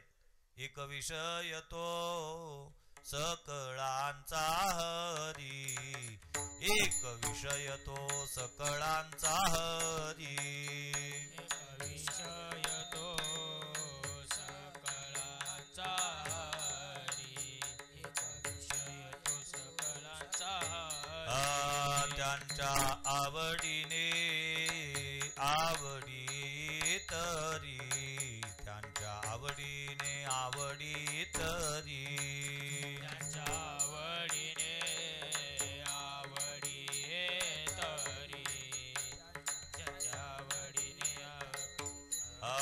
अंध बहिरही प्रेत लोकाचारी, अंध बहिरहे प्रेत लोकाचारी, अंत बहिरही प्रेत लोकाचारी, अंत बहिरही प्रेत लोकाचारी. त्यांची कीर्ती गायली पुराणांतरी ओ, त्यांची कीर्ती गायली पुराणांतरी ओ, त्यांची कीर्ती गायली पुराणांतरी ओ, त्यांची कीर्ती गायली पुराणांतरी ओ. आप आपनाशी करीती नवल, आप आपनाशी करीती नवल, आप आपनाशी करीती नवल, आप आपनाशी करीती नवल, आप आपनाशी करीती नवल, आप आपनाशी करीती नवल, आप आपनाशी करीती नवल, आपनाशी करीती नवल. मला बाकीचं प्रमाण नाही पाहायचं, त्याच्यातलं एकच वचन घ्यायचं आहे. त्यांच्या आवडीने आवडी इतरी हे सेवकाचं लक्षण आहे. स्वामीला जे आवडत असेल ते आवडणे आणि त्याची गोष्ट त्याला जे नावडत असेल ते नावडणे, हे जीवन म्हणजे सेवकाचं जीवन. लक्ष्मणजी नितांत प्रेम करतात रामचंद्रांवर. वाल्मिकी रामायणामध्ये लक्ष्मणांजींचं वर्णन करत असताना एक वाक्य वाल्मिकीजींनी वापरलेलं आहे, ते अत्यंत सुंदर आहे. लक्ष्मण, लक्ष्मण म्हणजे कोण? लक्ष्मणजी म्हणजे रामचंद्राचा बहिष्ठर प्राण आहेत. रामचंद्राच्या शरीरामध्ये एक प्राण आहे आणि रामचंद्राच्या शरीराच्या बाहेर दुसरा प्राण आहे. तो दुसरा प्राण दुसरा तिसरा कोणी नसून तो म्हणजे लक्ष्मणजी आहेत. रामचंद्राची जी कीर्ती पताका आज फळकताना दिसते, त्या कीर्ती पताकेचं वर्णन करत असताना असं वर्णन वाचना करता येतं की ती पताका म्हणजे रामचंद्र आहे, पण ती कीर्ती पताका ज्या दंडामध्ये फळकते तो दंड म्हणजे लक्ष्मण जे आहेत. आणि ज्या संप्रदायामध्ये आपण जीवन जगतो आहोत, ज्या देशामध्ये आपण जीवन जगतो आहोत, त्या देशाचं आणि त्या संप्रदायाचं वैशिष्ट्य आहे, या देशातला ध्वज वंदनीय आहे, या संप्रदायातला ध्वज वंदनीय आहे, परंतु दंड मात्र पूजनीय आहे. 15 ऑगस्ट असेल, 26 जानेवारी असेल, आम्ही शाळेत जातो कशा करता? ध्वज वंदना करता. ध्वजाला वंदन आहे, शालूट मारल्या जातो ध्वजाला. वारकरी संप्रदायामध्ये सुद्धा पताक वंदनीय आहेत. पाहिपा ध्वजेचे चिरकूट, राया जतन करिता कष्ट, तैसा मी एक पतित परिमी तुझा मुद्रांकित. ती वंदनीय आहे, पण पूजा कोणाची केल्या जाते? पूजा केल्या जाते त्या ध्वजाच्या काठीची. ते ध्वजाची काठी म्हणजे लक्ष्मण जे आहेत, ध्वज म्हणजे रामचंद्र आहेत. म्हणून ध्वज पूजनीय जरी वंदनीय जरी असला तरी पूजनीय मात्र काठी आहेत. म्हणून लक्ष्मणांचं जे जीवन आहे ते पूजनीय आहेत. इतकं नितांत प्रेम करत असताना रामचंद्राने दोनदा एवढा मोठा आघात लक्ष्मणाच्या जीवनावर केलेला आहे.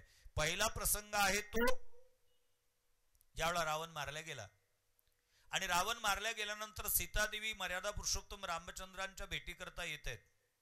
आणि बिभीषणाने सीतादेवीला अशोक वनातून रामचंद्रांच्या भेटी करता आणण्याकरता एक स्वतंत्र पालखीची व्यवस्था केलेली आहे. मेन्यामध्ये आईसाहेब बसलेले आहेत. आणि आश्चर्याचं आहे, ज्या विश्वसुंदरीच्या प्राप्तीकरता दुर्दांत असणाऱ्या राक्षसाशी अर्थात रावणाशी 87 दिवसपर्यंत ज्यांनी झुंज दिलेली आहे, चिवट झुंज दिलेली आहेत, त्या माकडांच्या जीवनाचं एक वैशिष्ट्य आहे. जिच्या करता ते 87 दिवस लढत होते ती विश्वसुंदरी त्यांनी स्वप्नात सुद्धा अगोदर पाहिलेली नव्हती. कारण रामचंद्र सीतादेवीचा शोध घेण्याकरता ज्यावेळेला वानरसेना पाठवतात, ती वानरसेना पाठवत असताना त्यांनी पॉकेटमधला सीतेचा फोटो काढून नव्हता दिला की ही आहे, ही जर दिसली तर पाहून आणा म्हणून. त्यांच्याकडला काही ती फोटोची व्यवस्था नव्हती.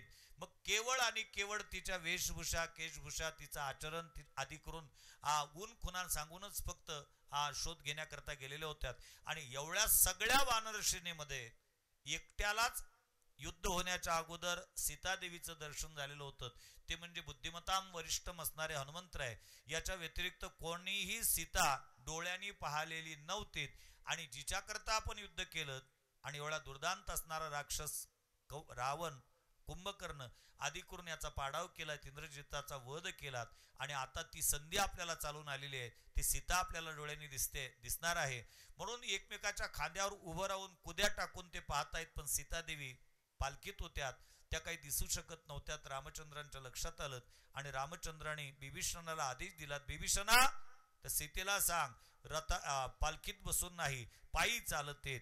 तेवढा सीतादेवी पालखीतून खाली उतरतात आणि वानर सगळे सीतादेवीकडे पाहतात, तृप्त होतात त्यांच्याकडे पाहून. कारण मी काल बोलून गेलोय भगवान श्री ज्ञानोबारांचं एक वाक्य, सीता सीता म्हणजे कोण, सीता कोणाला म्हणतात. आता अलीकडच्या काळामध्ये व्यवहारामध्ये असं दिसतं, जुन्या काळामध्ये काही 4-5 म्हातारे सोयरीक जोडण्याच्या दृष्टिकोनातून एखाद्या गावात जोडून जर परत आले आणि त्यांच्या डोक्यावर जर गंधाचा टिक्का दिसलात ना, तर गावातल्या 4-5 मुली एकत्रित याच्यात आणि कुतूहलवश विचारायच्या, आजोबा झालं का दादाचं लग्न पक्क? म्हणजे हो.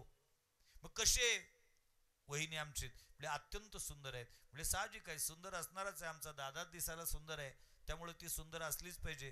पण कशी आहे? आता कशी आहे त्यांच्याकडे काही फोटो नसायचे, मोबाईल मधून दाखवू किंवा फोटोकॉपी दाखवू किंवा बायोडेटावरचा छापलेला फोटो दाखवू अशी काही व्यवस्था नसायची. त्या पोरी फार हुशार असायच्यात आणि त्या पोरी विचारायच्यात, आबा आपली ती सखूबाई आहे त्या सखूबाई सारखी आहे का हो? आबा म्हणायचे ते तर तिच्या पायाची बरोबरी नाही करत.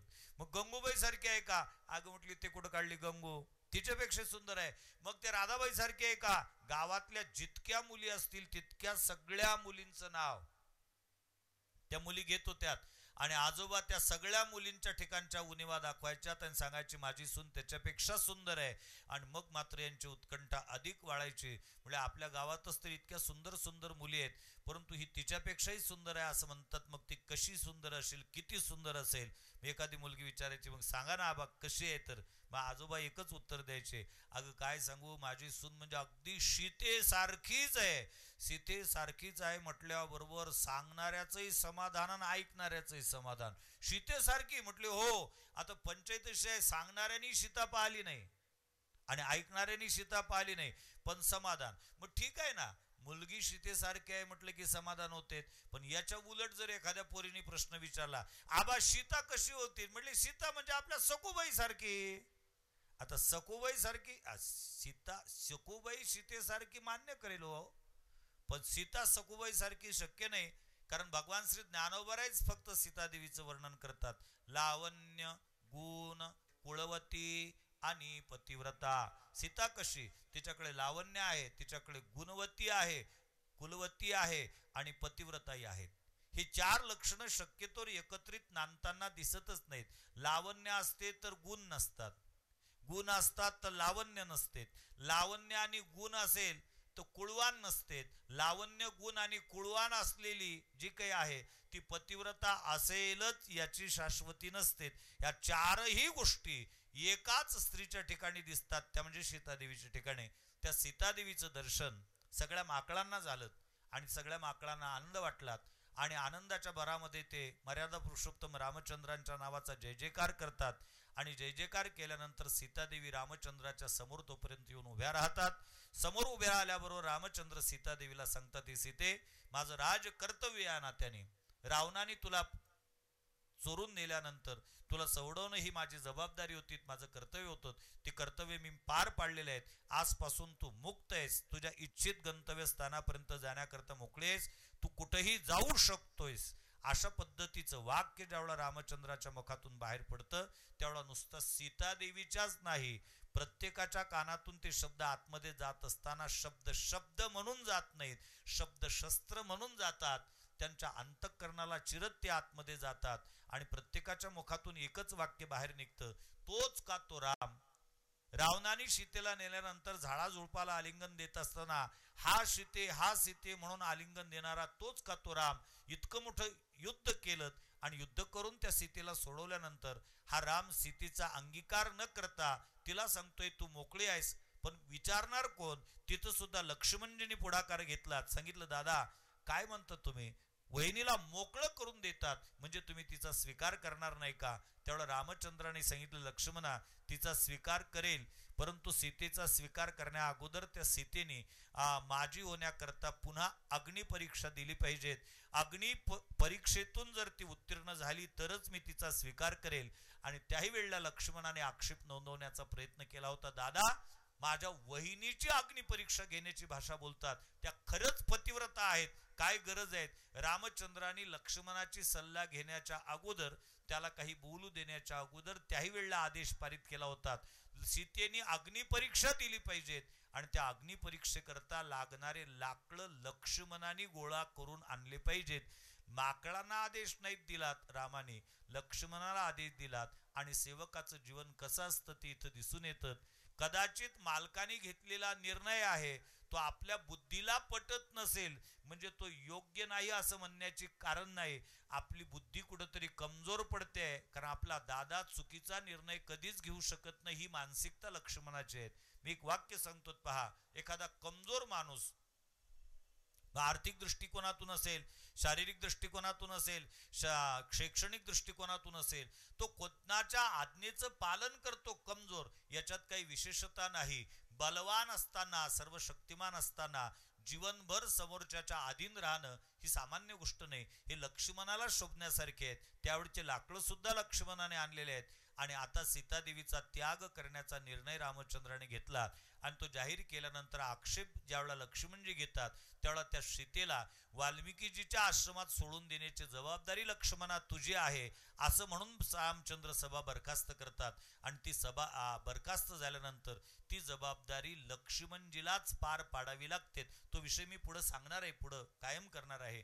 पण मला पहिल्यांदा कशा करता एवढा मोठा उहापोह करतोय मी, क्रमाने कथा न सांगता कधीतरी उत्तरकांडामध्ये जातो, कधीतरी युद्धकांडामध्ये जातो, कधीतरी किष्किंधा कांडामध्ये नेतोय तुम्हाला, कधीतरी अरण्यकांडातला विषय मांडतोय. कशा करता मांडतोय त्याचं एकच कारण आहे, एक एक पात्र आहेत, त्याच्यातल्या ज्या शंका आहेत त्या शंका निरसन करण्याच्या दृष्टिकोनातून त्याचे संदर्भ शोधण्याकरता आपल्याला इतरत्र कांडांमध्ये जाता यावं याच्याकरता मी शक्यतो क्रमाने कथा सांगत नाही. किंबहुना सद्यस्थितीमध्ये समाज मनामध्ये असणाऱ्या ज्या काही कथा संदर्भातल्या ज्या शंका आहेत त्या शंकांचं निरसन करण्याचा मी त्या निमित्ताने प्रयत्न करतोय. कारण बऱ्याच लोकांच्या मनामध्ये ही शंका नेहमी घुटमळत असते, सीतेचा त्याग करणारा रामचंद्र मर्यादा पुरुषोत्तम कसा? मग सीतादेवीचा त्याग रामचंद्राने का केल्याचं पहिलं कारण सांगितलं. अष्टावक्र नावाच्या मुनीच्या जवळ रामचंद्राने पहिल्यांदा त्यांच्या राज्यकारभाराची व्याख्या करत असताना सांगितले की मी लोकांची आराधना करत असताना मला कशाचाही त्याग करावा लागला तरी तो करेल. प्रसंग विशेषी माझ्या प्राणप्रिय असणाऱ्या पत्नीचा त्याग करण्याची पाळी जरी माझ्यावर आली तरी तो मी करेल, निसंकोचपणे करेल. हे पहिलं कारण ऋषीला दिलेलं वचन आहे. दुसरं कारण सीता देवीला डोहाळे आहेत तपोवनात जाण्याचे आणि ते डोहाळे पुरवणे ही जबाबदारी पतींची आहे. या नात्याने रामचंद्र सीता देवीचा त्याग करतात. हे दुसरं कारण आहे. लोकापवाद हे रामचंद्राने सीता देवीचा त्याग करण्याचं तिसरं कारण अशा पद्धतीचं आहे. आणि चौथ्या कारणांची मीमांसा आपण त्या ठिकाणी करू. रामायणामध्ये असा प्रसंग आहे किष्किंधा कांडामध्ये की ज्यावेळेला सुग्रीवाशी सख्य केल्यानंतर सुग्रीवाला किष्किंधेचं राज्य मिळवून देण्याकरता मर्यादा पुरुषोत्तम रामचंद्र सुग्रीवाशी आणि वालीचं युद्ध होत असताना वालीला आळून बाण मारतात आणि रामचंद्र एक बाणी असल्या कारणामुळे तो त्याच्या हृदयात जाऊन भिडतो. आणि ज्यावेळेला तारेला कळतं तारा शोक करतेत, विलाप करतेत आणि तारा विलाप करत असताना रामचंद्राला सांगतेत, रामा धर्माची स्थापना करण्याकरता तू या अवनीतलावर अवतरी झालेला आहेस आणि असं असताना माझ्या पतीचा व्यक्तिगतरित्या तुझ्याशी कुठलाही वैर नसताना, तुझा कुठलाच गुन्हा केलेला नसताना तू माझ्या पतीचा अशा पद्धतीने आळून बाण मारून वध केला. आणि काय कारण आहे? सुग्रीवाशी सख्य. आणि सुग्रीवाशी सख्य कशा करता? रावणाने सीता चोरून नेली तिची शोध करण्याकरता किंवा त्याचं सैन्य तुला वापरता यावं याच्याकरता तू सख्य केलं. आणि म्हणून ही तारा शाप देते तुला, विभांडोनिया लंकापती, लंकापती रावणाशी तू युद्ध करशील आणि लंकापती रावणाशी युद्ध करून सीतेला परत आणशीलही, परंतु ही तारा तुला शाप देते, ती सीता तू परत मिळवशील पण ती सीता तुझ्याजवळ राहणार नाही, ती पुन्हा वनात जाईल असा शाप माझा आहे, तो शाप तुला भोगावा लागेल. हा तारेचा शाप सुद्धा रामचंद्राला भोगायचा आहे. कारण तारेच्या वचनाला सुद्धा बाधा येणार नाही याची खबरदारी रामचंद्र घेत आहेत. ज्या संस्कृतीमध्ये आपण जीवन जगतो त्या संस्कृतीमध्ये ज्या प्रातस्मरणीय काही स्त्रियांची नावं सांगितलेली आहेत त्या स्त्रियांमध्ये तारेचं नाव आहे. अहिल्या, द्रौपदी, सीता, तारा, मंदोदरी तथा पंचकम नाम स्मरे नित्यम महापातक नाशनम. देवी पुराणामधला श्लोक आहे. चुकीच्या पद्धतीने म्हणतात बरेच लोक, पाठलक अनेकांचे आहेत, पण ते असं म्हणतात अयोध्या अहिल्या, द्रौपदी, सीता, तारा, मंदोदरी तथा पंचकन्या स्मरे नित्यम महापातक नाशनम. पंचकन्या शब्द नाही आहे, पंचकम नाम स्मरे नित्यम. याच्यातली एकही कन्या नाही, ना अहिल्या कन्या आहे, ना द्रौपदी, ना सीता, ना तारा, ना मंदोदरी. ह्या सगळ्या सौभाग्यवती आहेत म्हणून तिथं शब्द आहे पंचकम नाम स्मरे नित्यम. आमचे वैकुंठवासी परमपूजनीय निवृत्ती बाबा वक्ते नेहमी एक विषय विनोदाने सांगायचे. त्यांनी एक दिवस कीर्तनातून हा श्लोक म्हटलात, त्यांची पद्धती सांगतो. त्यांनी म्हणून दाखवला अहिल्या, द्रौपदी, तारा, सीता, मंदोदरी तथा. त्याच्यातला एक श्रोता उठला आणि बाबांना सांगितलं, बाबा म्हणजे जे तुम्ही नावं घेतलीत ना, हे का नावं घेतली, त्या कोण आहेत? म्हटले ह्या पतिव्रत आहेत. म्हटले मग असं करा, अहिल्या, द्रौपदी, तारा, त्याच्यात आमची एक घरवाली धरा, आमच्या घरवालीचे नाव टाका. म्हटले ते काही सामान्य पतिव्रता नाही. निवृत्ती महाराजांनी त्याला उत्तर दिलं, म्हटले बाबा या यादीमध्ये नाव घालण्याचा अधिकार जर माझा असतात ना, माझ्याकडे जर ते अधिकार असतेत ना, तर माझ्या घरवालीचं नसतं का घातलं त्याच्यात अगोदर? ती यादी पुराणात आलेली आहे, त्याच्यात खोडतोड करता येत नाही, त्याच्यात व्हाईटनर वापरण्याची व्यवस्था नाही, दुरुस्ती विधेयकाची व्यवस्था नाही. पुराणांनी ज्या स्त्रियांना प्रातस्मरणीय मानलं, पातक नाश करण्याची क्षमता त्यांच्या नावात आहे, त्याच्यातली एक पतिव्रता तारा रामचंद्रांना शाप देते आहे, तू रावणाशी युद्ध करून सीतेला परत आणशील पण ती सीता तुझ्याकडे राहणार नाही, ती पुनरपी वनाला जाईल. हा तारेचा शाप भोगवतोय रामचंद्र, म्हणून सीतादेवीचा त्याग आहे. अधिक कारण सांगतो. सीतादेवी राजा जनकाकडे बालपणी राहत असताना त्या ठिकाणी एका राघवमहिनीची जोडी सीतादेवीने वागवलेली. त्यांना खाद्य देण्याच्या दृष्टिकोनातून पेरू म्हणा, मिरची म्हणा, डाळ म्हणा टाकण्याच्या दृष्टिकोनातून त्या पिंजऱ्याचा दरवाजा आईसाहेबांनी उघडलेला आहे बालपणीत बालसुलभ स्वभावानुसार. आणि त्याच्यात तो पेरू ठेवत असताना, मिरची ठेवत असताना त्याच्यातला राघव उडून गेलात. राघोच्या मागोमाग त्याची ती मैना उडून जाण्याकरता लागलीत. त्यावेळा सीतादेवीने ते फाटक बंद केलं. त्या मैनेने विनंती केली सीतेला, ए सीते, अगं मला जाऊ देत, मी आता गरोदर आहे आणि अशा स्थितीमध्ये मला माझ्या राघवाच्या सहवासाची नितांत गरज आहे आणि तो निघून गेलेला आहे, मला त्याच्यासोबत जाऊ दे. सीतेने सांगितलं मी नाही जाऊ देणार, तोच तर कसा माझ्या हातातून गेला. शेवटी ती विनंती करते पण त्या विनंतीला मान्यता सीतादेवीने दिली नाही. शेवटी ती मैना जी आहे ती संतापून सीतेला शाप देते, सीते ज्या कालखंडामध्ये ज्या परिस्थितीमध्ये मला माझ्या राघोच्या सहवासाची गरज आहे, अपेक्षा आहे, त्या कालखंडामध्ये तू मला त्याच्यापासून तोडतेत, ताटातूट घडून आणतेत, मी तुला शाप देते. मी ज्या अवस्थेत आहे त्या अवस्थेत तू आल्यानंतर तुला सुद्धा तुझ्या राघोचा वियोग सहन करावा लागेल.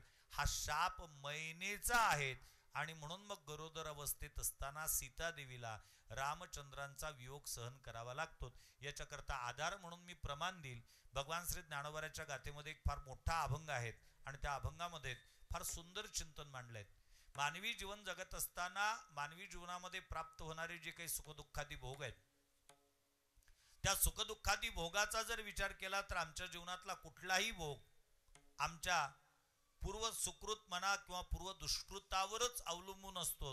का आमच्या जीवनातला कुठलाच भोग संचिताच्या शिवाय घडत नसतो. तुकोबरांची प्रमाण आहेत, ज्ञानोबरांची प्रमाण आहेत. भोगतो न घडे संचिता वाचोनी करावे ते मनी समाधान. ज्या ज्या वेळेला आमच्या जीवनामध्ये असे दुःखद प्रसंग येतील आणि आत्महत्या करण्याचा विचार आमच्या अंतःकरणामध्ये उदित होईल, त्यावेळेला समग्र वाङ्मय नाही, मी एकच अभंग सांगतोय तिथं जमलेल्या भाविक सद्भक्तांना. ज्ञानोबराच्या गाथेतला त्यांनी एकच अभंग काढावात, वाचावात आणि त्याचा अर्थ पाहावात. परियेशी गवारा सादर, कर्मे निर्वंश झाला सगर, भिल्ले विंदिले शारंगधर झाला पुरंदर सहस्त्रनयन, कर्मे मनमथ झाला श्रीराख. परियेशी म्हणजे आई, गवारा म्हणजे मूर्खा, सादर म्हणजे लक्षपूर्वक. ज्ञानोबराय माऊली आहेत पण ते संतापून बोलतात, ए मूर्खा लक्षपूर्वक आहेत. कर्मे निर्वंश झाला सगर, सगर नावाचा राजा निर्वंश झाला. सगर निर्वंश झाला म्हणजे काय, त्याची द्वारका एका खांबावर होती का, एकच पोरग होतं का, 60,000 पुत्राचा पिता होतात. कपिलांचा अपमान केला, 60,000 राख रांगोळी झाली, त्याचंच कर्म आहे. भिल्ले विंदिले शारंगधर, कृष्ण अवताराचा शेवट कसा झाला, एका जरा नावाच्या व्याधानी भगवान श्रीकृष्ण परमात्म्याच्या डाव्या पायाच्या अंगठ्यात बाण मारलात. सारंग नावाच्या धनुष्याला धारण करणारा म्हणून त्याला सारंगधर म्हटले गेलं. भिल्ले विंदिलेत का, ते त्यांचंच कर्म आहे. कारण अगोदरच्या अवतारामध्ये, राम अवतारामध्ये वालीला आळून बाण मारला होता, त्याचा परिणाम कृष्ण अवतारामध्ये भोगून द्यावा लागला आणि झाला पुरंदर सहस्त्रनयन. पुरंदर म्हणजे इंद्र, त्याला 1000 ठिकाणी भग पडलेत, कथा माहित आहेत. अहिल्याचा कपटानी भोग घेतलात म्हणून गौतमानी त्याला इंद्रा पडली भगे चंद्र झाला काळा, नारद चुकला चाळा भजनाचा, त्याला शाप दिला होता. त्याच्यातलं एक प्रमाण तुमच्या समोर गाऊन दाखवतो, म्हणजे माझ्या बोलण्याचा कल किंवा आतापर्यंत केलेल्या व्याख्यानाला त्याचं बळ प्राप्त होईल. कर्मे दशरथ वियोगे मेला, कर्मे दशरथ योगे मेला, कर्मे श्रीराम वनवासा गेला, कर्मे राम वनवासा गेला, कर्मे रावण क्षयो पावला, कर्मे रावण गेला, वियोग घडला सीता देवी, कर्मे मनमथ झाला शिराख, कर्मे मनमथ झाला शिराख, कर्मे मनमथ झाला श्रीरास, कर्मे मनमथ झाला श्रीरास. कर्मे दशरथ वियोगे मेला, कर्मे दशरथ वियोगे मेला, कर्मे दशरथ योगे मेला, कर्मे दशरथ योगे मेला, कर्मे श्रीराम वनवासा गेला,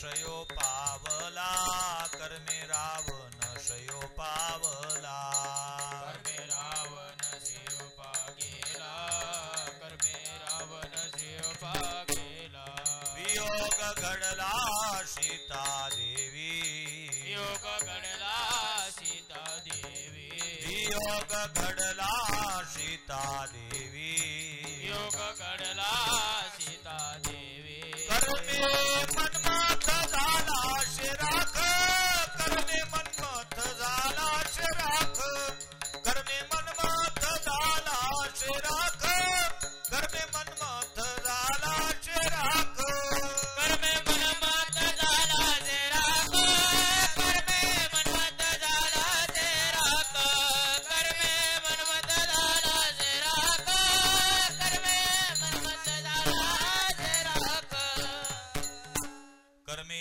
दशरथ वियोगे मेला. मी एक वाक्य बोलून गेलोय तुमच्या शातात. मानवी जीवनामध्ये प्राप्त होणारा कुठलाही सुखदुःखादी भोग हा आमच्या पूर्व कर्मावर अवलंबून असतो. भोग तो न घडे संचिता वाचुनी करावे ते मनी समाधान. भोग संचिताच्या शिवाय नाही. एक माफी मागून शब्द प्रयोग करेल. अलीकडच्या काळामध्ये जे विज्ञान म्हणून घेतात स्वतःला ते दैवाला नाकारतात. मी त्यांना सूचना करू इच्छितो या व्यासपीठावरून. तुम्ही दैवाला नाकाराल, दैववादाला नाकाराल. तुम्ही व्यक्ती स्वातंत्र्य आहे, विचार स्वातंत्र्य आहे. दैववादाला स्वीकारू नका. दैववादाला नाकारता येईल पण दैवाला नाकारता येण्याची व्यवस्था तुमच्यात नाही ना तुमच्या बापातही नाही. तुमचं दैव तुमच्या बोकांडीवर बसून तुमच्याकडून भोग भोगून घेतल्याशिवाय राहणार नाही नाही नाही. कथा आहेत, दृष्टांत आहेत, प्रमाण आहेत माझ्याकडे शेकडो उदाहरण आहेत. जगद्गुरु तुकोबारे दृष्टांत देतात. कुंभवगा एकावा पाकी एकी गुपेळावा ऐशे भिन्न भिन्न साठी केली प्रारब्धाने वाटे. जगद्गुरु तुकोबाराय दृष्टांत देऊन जातात. तुकोबाराय म्हणतात ते कुंभार बाबा होते. त्याने एका शेतातली माती आणली, एका विहिरीचं पाणी आणलं, एकाच ठिकाणी चिखल केला, एकाच चाकावर दोन काही मळके घडवलेत, एकाच आव्यामध्ये भाजलेत, एकाच बाजारामध्ये विकायला नेलेत आणि योगायोगाने एकाच माणसाने एकाच गिरायकाने त्याच्यातले दोन मळके विकत घेतलेत. आणि ज्याने ते दोन मळके विकत घेतलेत घरी आणून केलं काय, त्याने एका मळक्यामध्ये लोणी ठेवलं आणि ज्याच्यात लोणी ठेवलं ते मळकं शिंक्यावर ठेवलं कारण त्यावेळेला फ्रीजचा जन्म नव्हता. आणि दुसरं मळकं बुड्याच्या बाजीजवळ ठेवलं. माझा दृष्टांत संपला. माती एका शेतातली आहे, पाणी एका विहिरीचं आहे, चिखल एका ठिकाणी केलेला आहे, चाक एक आहे, घडवणारा कुंभार एक आहे, आवं एक आहे, बाजार एक आहे, विक्रेता एक आहे, ग्राहक सुद्धा एक आहे. एकाने दोन घेतल्यानंतर एकात लोणी ठेवलं ते शिंक्यात म्हणजे मूर्तिमंत स्वर्गात आहे आणि दुसरं मळकं बुड्याच्या बाजूजवळ आहे. ते काय कशासाठी ठेवतात ते काय कीर्तनातून प्रवचनातून सांगण्याची गरज आहे का? तुम्हाला माहित आहे. मग मातीला जर स्वर्ग आणि नरक ही जी काही कल्पना आहे ती चुकत नसेल, ते जर मातीला भोगावी लागत असेल, तुकोबारे दुसरा दृष्टांत देतात. तुकोबारे म्हणतात एका मूर्तिकाराने खाणीतला दगड काढलात 8 फुटाचा, त्याचे 2 तुकडे केलेत, 4 फुटाची मूर्ती केलीत आणि 4 फुटाची पायरी केलीत. योग असा पायरी जे केली ती त्याच मंदिराला लागली आणि मूर्ती जे केली ती त्याच मंदिरात बसवल्या गेलीत. पण प्रारब्ध त्या एकाच खाणीतल्या दगडाचं कसं, आम्ही मंदिरात ज्यावेळा जातो त्यावेळा पायरीच्या डोक्यावर पाय देतो आणि मूर्तीच्या पायावर डोकं ठेवतो. दगड एकाच खाणीतले असतात पण एक पायाखाली तुळवल्या जातो आणि दुसऱ्याच्या पायावर डोकं ठेवण्याकरता आमची स्पर्धा असते, आम्ही प्रयत्न करत असतो. मग दगडाला जर प्रारब्ध चुकत नसेल, तुलसीदासजी त्याच्यापेक्षा सोपा दृष्टांत देतात. तुलसीदासजी म्हणतात एक लोहार होतात आणि त्या लोहाराने 4 फुटाची सलाग काढलीत लोखंडाची, त्याचे 2 तुकडे केलेत आणि 2 वस्तू बनवल्यात. 2 फुटाचा चमचा बनवला आणि 2 फुटाचा चिमटा बनवला. आणि आश्चर्याचं तुलसीदासजींनी शब्दबद्ध केल्या त्या भावना. चिमटेवर चिमटे में होत बडी तकदीर, चमचेवर चिमटे में होत बडी तकदीर, चिमटा जले अंगार में चमचा खाय खीर. चिमटा निखारे उचलण्याचं काम करतो आणि चिमट्याची हाल आहेत निखारे उचलता उचलतात, पण चमच्याची मजाच आहे. चमचा खुशाल खिरीत फिरतो कारण मालकाच्या अगोदर खाण्याचा अधिकार कोणाचा आहे. आता तुमचं लक्ष त्या चमच्याकडे गेलं असेल तर काय हरकत नाही, आपलं त्याही चमच्याला समर्थन आहे कारण मजा चमच्याचीच असते. चिमट्यांचे निखारे उचलण्याचं काम आणि चमचे खुशाल खिरीत फिरत असतात. मग दगडाला, मातीला आणि लोखंडाला जर प्रारब्ध चुकत नसेल, माणसाला कधी चुकेल? नवे नवे शास्त्रकार म्हणतात तुम्ही त्याला कितीही टाळण्याचा प्रयत्न केला तरी ते टाळता येण्याची व्यवस्थाच नाही. न भुक्तम क्षीयते कर्म जन्म कोटै शतैरपि. तुमचं जे कर्म आहे ते कर्म तुम्हालाच भोगावं लागतं. 100 जन्म घेतले तरी ते तुमच्याच नशिबी आहे. कशा प्रकारे? शास्त्रकारांनी उत्तर फार सुंदर दिलं. 100 नाही 1000 गायी असू द्या गावरांबर, आणि तुम्ही तिचं एक वासरू सोडा. वासरू सोडल्याबरोबर त्या 100 गायातली नेमकी आपली माय कोणची हे वासरू शोधल्याशिवाय राहत नाही. बरोबर जातात आणि त्या गायीला ते बिलंगत असतं. त्या पद्धतीने आमचं प्रारब्ध आहे. 100 नाही 1000 जन्म घेतले तरी ते आम्हाला बरोबर ओळखतात आणि ते आमच्याकडून भोगून घेतात. नसेल लक्षात आलं तर पुन्हा दृष्टांत सांगतो म्हणजे लक्षात येईल. एक धार्मिक व्यक्ती होती, देवपूजेवर नितांत प्रेम करणारी. त्याच्याकडे देवारा होता, देवाऱ्यात भरपूर देव होते. देवपूजा करण्याकरता बसले तितक्यात त्यांच्या मोबाईलवर फोन आला. हॅलो काका कुठं आहात? म्हणजे काही नाही रे बाबा, देवपूजा करतोय. म्हणजे देवपूजा राहू द्या, ताबडतोब निघून या. का? आमकाजी गेलेत आणि तुमच्याशिवाय कोणी आता मोठं नाही, आम्हाला काही कळत नाही याच्यातलं. यांनी देवपूजा बंद केलीत. बाळूला हाक मारली. बाळू म्हणजे काय असं कर, आजच्या दिवस देवपूजा कर बरं. तो मला आमकाजी गेले, मला तिकडे जायचं आहे. आता बाळूची पंचायत अशी होती, बापाला नाही म्हणायची हिंमत नव्हती, देवपूजा करायची इच्छा नव्हती. आता काय करा, त्यांनी होकार दिलात. म्हणजे जा बाबा तुम्ही, मी देवपूजा करतो. बाळू वय वर्ष 25 आणि 25 वर्षात घरातल्या देवघराचं दर्शन त्यांनी पहिल्यांदा घेतलं होतं. पहिल्यांदा देवघर पाहिलं कोण्या दिशेला आहे. त्याच्यात देवघरातले देव मोजलेत. 1 2 3 4 पूर्ण देव 100 होते. बाळूने विचार केला, बापा बापा बापा 100 देवाची पूजा आहे. एका एका देवा करता 1 मिनिट त्याच्या अंगावर पाणी टाकणं, तो पुसणे, त्याला गंध लावणे, म्हणजे 100 मिनिट गेले. मग व्हॉट्सअप कधी, फेसबुक कधी, चॅटिंग कधी करायची, ही पंचायतच आहेत ना. अलीकडच्या काळातल्या पोरांना वेळेचं नियोजन करता करता जाते. तिथं बसतात, तिथंही चुपचाप बसत नाही, तिथंही मोबाईल घेऊन असतात. ते प्रत्येक वेळेला त्यांचा मोबाईल त्यांच्या सोबत आहे. मग आता करावं काय? बापानी तर पूजा करण्याची जबाबदारी आपल्यावर टाकलेली आहे. बाळू फार विद्वान होतात. बाळूने विचार केला, आपला बाप फार कंजूस आहे. 100 देव आहेत आणि रोज गळवाभर पाण्याने 100 देवाला न्हाणत असतो. इतक्या तितक्याने काय आंघोळ होते का देवाची व्यवस्थित? त्यांनी सगळे देव बादलीत घेतलेत आणि बादली फासलीत आणि बादली विहिरीत सोडली. अंगणात विहीर होती, विहिरीत पाणी होतं. 2-4 अशा बुचकाय द्यायच्या म्हटले, देवाला झटके मारलेत. नेमकं काय झालं? त्याच्यातले जे पतले पतले देव होते, ज्या प्रतिमा होत्या कुलदेवतेची वगैरे हलक्या हलक्या, त्या सगळ्याच्या सगळ्या प्रतिमा तरल्यात वर आणि त्या विहिरीमध्ये गेल्यात. आणि जे जाडजूड देव होते ते राहिलेत. यांनी सोडताना देव मोजले होते त्यावेळेला 100 होते, तर वर काढताना मोजले त्यावेळेला 50च भरलेत. म्हणजे 50 देव मेले की नाही. आता या बाळूनी याचा तर्क लावला, म्हटले आपल्या कुटुंबातला कोणी मेला तर आपण गंध लावत नाही, देवपूजा करत नाही, सुतक म्हणून. आता या देवातले 50 मेले म्हणजे देवाला सुतक पडलं की नाही. आता पुढची कटकटच नाही. त्यांनी काढले सगळेचे सगळे देवघरात ठेवून दिलेत. ना अक्षत, ना कुंकू, ना गंध, ना काही. बाप साधारणतः 12-12:30 वाजता घरी परत आला. म्हटले बाळू, म्हटले काय देवपूजा केली? म्हटले हो केली. त्यांनी देवघरात जाऊन पाहिलं तर ना अक्षत, कुंकू, प्रसाद, ना नैवेद्य. म्हटले का रे मूर्खा, कशी देवपूजा केली रे? कुंकू लावलेलं दिसत नाही, गंध लावलेलं दिसत नाही. बाळूनी सांगितलं, बाबा मी तर लावलंच नाही, पण तुम्ही लावू नका. म्हटले का? म्हटले देवाना सुतक आहे, सुतक. कसं रे? त्यांनी सगळा इतिहास सांगितला, मी सांगितला आतापर्यंत तसा. बापाला राग आला आणि बापाने एक थापड मारली. बाळूला म्हटले, नालाय का, एक दिवस देवपूजा करू शकत नाहीत? काम के ना काज के दुश्मन अनाज के, नुसता अनाजाचा दुश्मन असले का? आता स्वकीयाकडून झालेला अपमान माणसं सहन करून नाहीत घेऊ शकत. बाळूला थापड मारली बापानी. बाळू राग राग निघालात. म्हटले घरी यायचंच नाही आता. जाणार कुठं? योग चांगला, बाळूचं गावही तेच होतं, मामकुळही तेच होतं. तिकडच्या गल्लीत मामाचं घर होतं.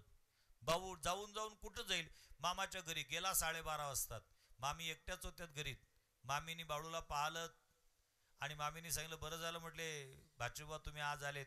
आज घरी कोणीच नाही, आजी नाही, आजोबा नाही, तुमचे मामा नाही, सगळेच गेले. मी एकटीच घरी आहे. काय काय करू मी? आता शेतातून चक्कर मारून आली, गाईला चारा टाकून आली, आज स्वयंपाक करायचा आहे, देवपूजा तशीच राहिली. आजच्या दिवस फक्त तुम्ही देवपूजा करा. देवपूजा झाली की ताजा ताजा देवाचा नैवेद्य तुमचं जेवण. यांनी विचार केला, किती पंचायत. घरी बापानी देवपूजा करायला सांगितली, आज काही नशिबी देवपूजाच आहे का? मग आता नाईलाज झाला, आता दुसरं घर होतं, यांनी इमानदारीने देवपूजा केली, कारण अगोदरची थापड खाऊन होता तो, व्यवस्थित देवपूजा केली. तोपर्यंत मामीने नैवेद्य बनवला, नैवेद्य घेऊन आल्यात आणि देवारातले ते देव पाले, गंध, अक्षत, पूजा, फूल सगळं ठेवलेलं, आणि भाच्याची स्तुती केली. मामीने म्हटली, बाळू काय सुंदर देवपूजा केली तुम्ही, तुमचे मामाना नुसते देवाच्या डोक्यावर डोंबल्यावर पाणी टाकत असतात, मी तर म्हणते आमच्याच घरी राहा, नुसती देवपूजा करत जा आणि जेवत जा. बाळूनी विचार केला, मामी सुद्धा देवपूजेशिवाय खाऊ घालत नाही वाटते, त्याच्यापेक्षा